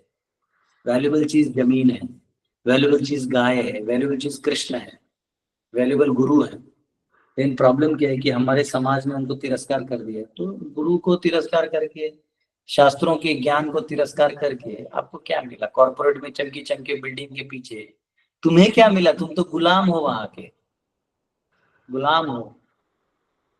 आपने कभी किसी को फेसबुक पे ये पोस्ट करते हुए नहीं देखा होगा कॉर्पोरेट वाले में, जो किसी कंपनी में काम किया हो 5 साल किसी कॉर्पोरेट कंपनी में, उस कॉर्पोरेट कंपनी की बिल्डिंग के नीचे से सेल्फी निकाल के डाला हो, क्योंकि उसकी इतनी फटी अंदर में ना कि उसकी इच्छा भी नहीं उसके साथ फोटो खींचने की। मुझे एक बात एकदम सत्य है, यहाँ मेरे को 12 साल हो गए करते, 12-13 साल, तो मैं तो सब देख लिया हूँ। देखिए बूजी, ऐसे कि अभी खेती करने जाएगा तो अच्छी बात है, लेकिन ये फिर जो चस्का लग गया है पैसे का कि इतना आना चाहिए, और फिर वो मैंने तो ऐसे कोई EMI कुछ नहीं किया, लेकिन फिर भी एक वो पता नहीं कैसे सरवाइव कर पाएंगे नहीं कर पाएंगे। आपको एक चीज बताऊं, सुनो, एक गेम है मोबाइल में, वो डाउनलोड कर लेना, आप लोग सब कर लेना, जो लोग अभी ज्यादा लोग बचे नहीं है बताता हूँ। ये गेम में ना मैंने एक चीज सीखा, मतलब मैं क्या सीखा, अभी ये गेम ऐसा है कि 2 2 4 करेंगे तो 8 हो जाता है, तो ऐसा करके तो ना आपको 1K का 2K करना होता है। तो आप जब सब गिरा गिरा के कर देते हैं ना, फिर वो ऊपर से वैल्यू बढ़ा देते हैं। पहले 2 2 4 था ना, अब 4 4 8 करने को बोलते हैं। फिर जब 4K तक आप बना लेते हो तो फिर 8 8 16 करने बोलते हो, 2 और 4 गायब हो जाता है। बात समझिए। तो वैसे ही आप अमीर नहीं होते, 2048 नहीं 2248। देखो ये वाला तो दिखाता हूँ, ये मैं, अरे सॉरी ये रहा है, ये गेम दिखाता है। हाँ ये वाला देखो, ये है, ये दिख रहा है, ये गेम है 2248। मैं इसको 2 AJ तक खेला नहीं, मैं एक्चुअली इसको रिसर्च कर रहा था, इसका एंड की तरह Z तक कर दिया, फिर आगे भी जा रहा था, मैंने छोड़ दिया। तो मुझे देखना था कि ये कहाँ ले जाते हैं। तो एक्चुअली इकोनॉमी सिस्टम है, आप ऊपर से आते हो, इधर तक पहुंच जाते हो, फिर ऊपर से वो अलग लेवल लेके आएगा।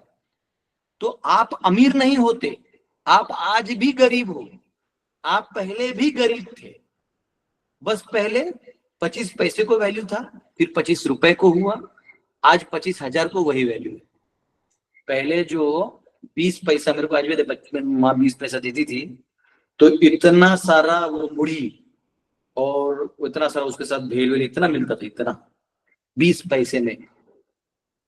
आज 20 ने आपको इतना अगर भेल खाना है तो 200 रुपए लगेगा, यानी 20 पैसा is equal to 200 rupees today. आप जोड़ लो, यानी 20 into 10 करेंगे तो 2 रुपया into 100 यानी 1000 टाइम्स। आप मोटा मोटी में कुछ ना मैच आ रहा है, 1000 गुना हम आगे हो चुके हैं। तो आज अगर आपके पास 1 लाख रुपए का पगार है, तो 1 लाख को 1000 से कम करो, 10,000 रुपया पगार है। 1 लाख को 1000 से कम करेंगे तो कितना होता है, डिवाइड करेंगे 1 लाख को 1000 से लाख तो 100 बराबर। 1 लाख को 1000 से डिवाइड करेंगे तो उस जमाने में जो आदमी 100 रुपए कमाता था वो आपका आज 1 लाख है। आप कहीं अमीर नहीं हुए, आप उसी गरीब सिस्टम में जी रहे।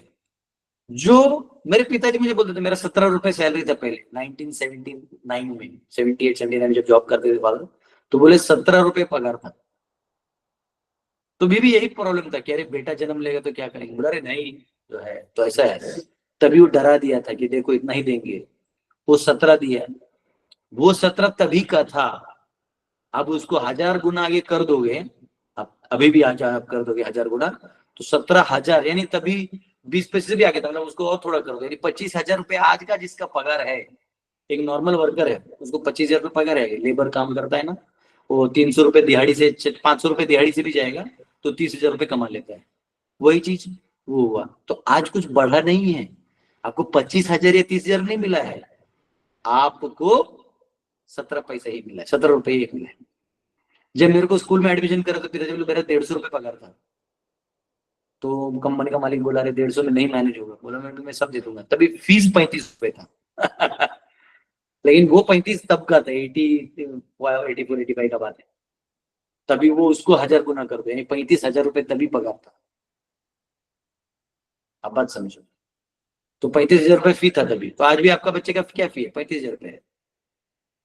तो आप कभी, ये गेम बहुत जबरदस्त, ये अपने आप आपको लिमिट दिखाता हूँ। अब यहाँ देखिए 1 AI लिमिट है पीछे, मिनिमम 1 AI, और आपको 5 AJ पहुंचना है। जब इसको सब तोड़ दीजिएगा तो ये हटके 2 AI हो जाएगा और लिमिट बढ़ जाएगा, सिंपल। और इस गेम को आप शाश्वत रूप से खेलते रह सकते हैं। मैं इसका एक्चुअली एंड देखना चाहता था, 1 के 2 के मिलियन बिलियन के बाद ABCDEFJ हो गया, मेरे को लगा Z के बाद खत्म हो गया। वो AI AA ले आए, AAABAC, मैं बोला अरे बाप रे बाप, ये तो और ले जाएगा। तो पॉइंट क्या है, ये इकोनॉमी सिस्टम है। आपको लगता है आप अमीर हो रहे, आप अमीर नहीं हो रहे हो। आपको क्यों बनने देगा कोई अमीर? तो जब तक आप उस नेटवर्क से निकलोगे नहीं, जमीन लोगे नहीं। मुझे बताओ, जो ओल्ड फैमिली है वो समझ गए, पैसा तो कमा लिया हमने, अब क्या ले दे के बुढ़ापे में उस फ्लैट में नहीं रहना चाहते वो, जिसको बनाने के लिए उन दोनों ने मेहनत किया 60 साल तक। दोनों एल्डरली पीपल ने मेहनत किया, उसको कमा के लिया, आज उसमें रहना नहीं चाहते रहे हैं। सोचो ये हाल है, क्या करेंगे? दोनों कमरे बंद है, कुछ हो गया नहीं हो गया, फिर सोसाइटी में आप सोसाइटी में आप कंट्रीब्यूट करिए। आप एल्डर हैं तो आप अनुभव, आपका एक्सपीरियंस आप कंट्रीब्यूट करिए नए जनरेशन को। जब वो दादा दादी से सुनेगा तो ज्यादा समझ में आएगा उसको। मैं भले गुरु हूं, लेकिन मेरा बच्चा जब वो एल्डरली लोगों से सुनेगा, नहीं बेटा ऐसे झूठ नहीं बोलते, क्योंकि जब झूठ बोलते तो ऐसे से हुआ था मेरे साथ, अरे नहीं मैं आपसे नहीं करूंगा, वो ज्यादा समझेगा। मेरे प्रवचन और 2 श्लोकों से ज्यादा वो उधर से सीखेगा। तो ये सोसाइटी है, कम्युनिटी से भी लोग गुरु, कम्युनिटी भी गुरु है बच्चों का। तो हमने क्या किया, हमने कम्युनिटी तोड़ दिया है। हमको 1 लाख रुपए दे दिया। 1 लाख मतलब क्या है? तभी का 100 रुपया आपका 2 लाख सैलरी, मेरे बेटे का 2 लाख पैकेज है महीने का, तो 200 रुपया जो मेरा बाप कमाता था 1983 में, तुम अभी कमा रहा है। कुछ नए वर्कर थे, तुम भी वर्कर ही है, बस वो ये कि तुम्हारा बिल्डिंग चमक रहा है, उनका कंपनी चमक रहा था, बस खत्म। और ये लोग काम करने के लिए हिंदुओं को उल्लू बनाते हैं।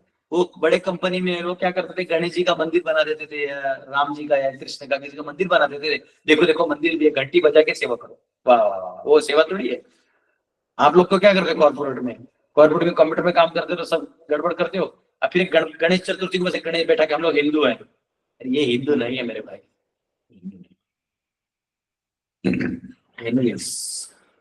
इसके ऊपर ध्यान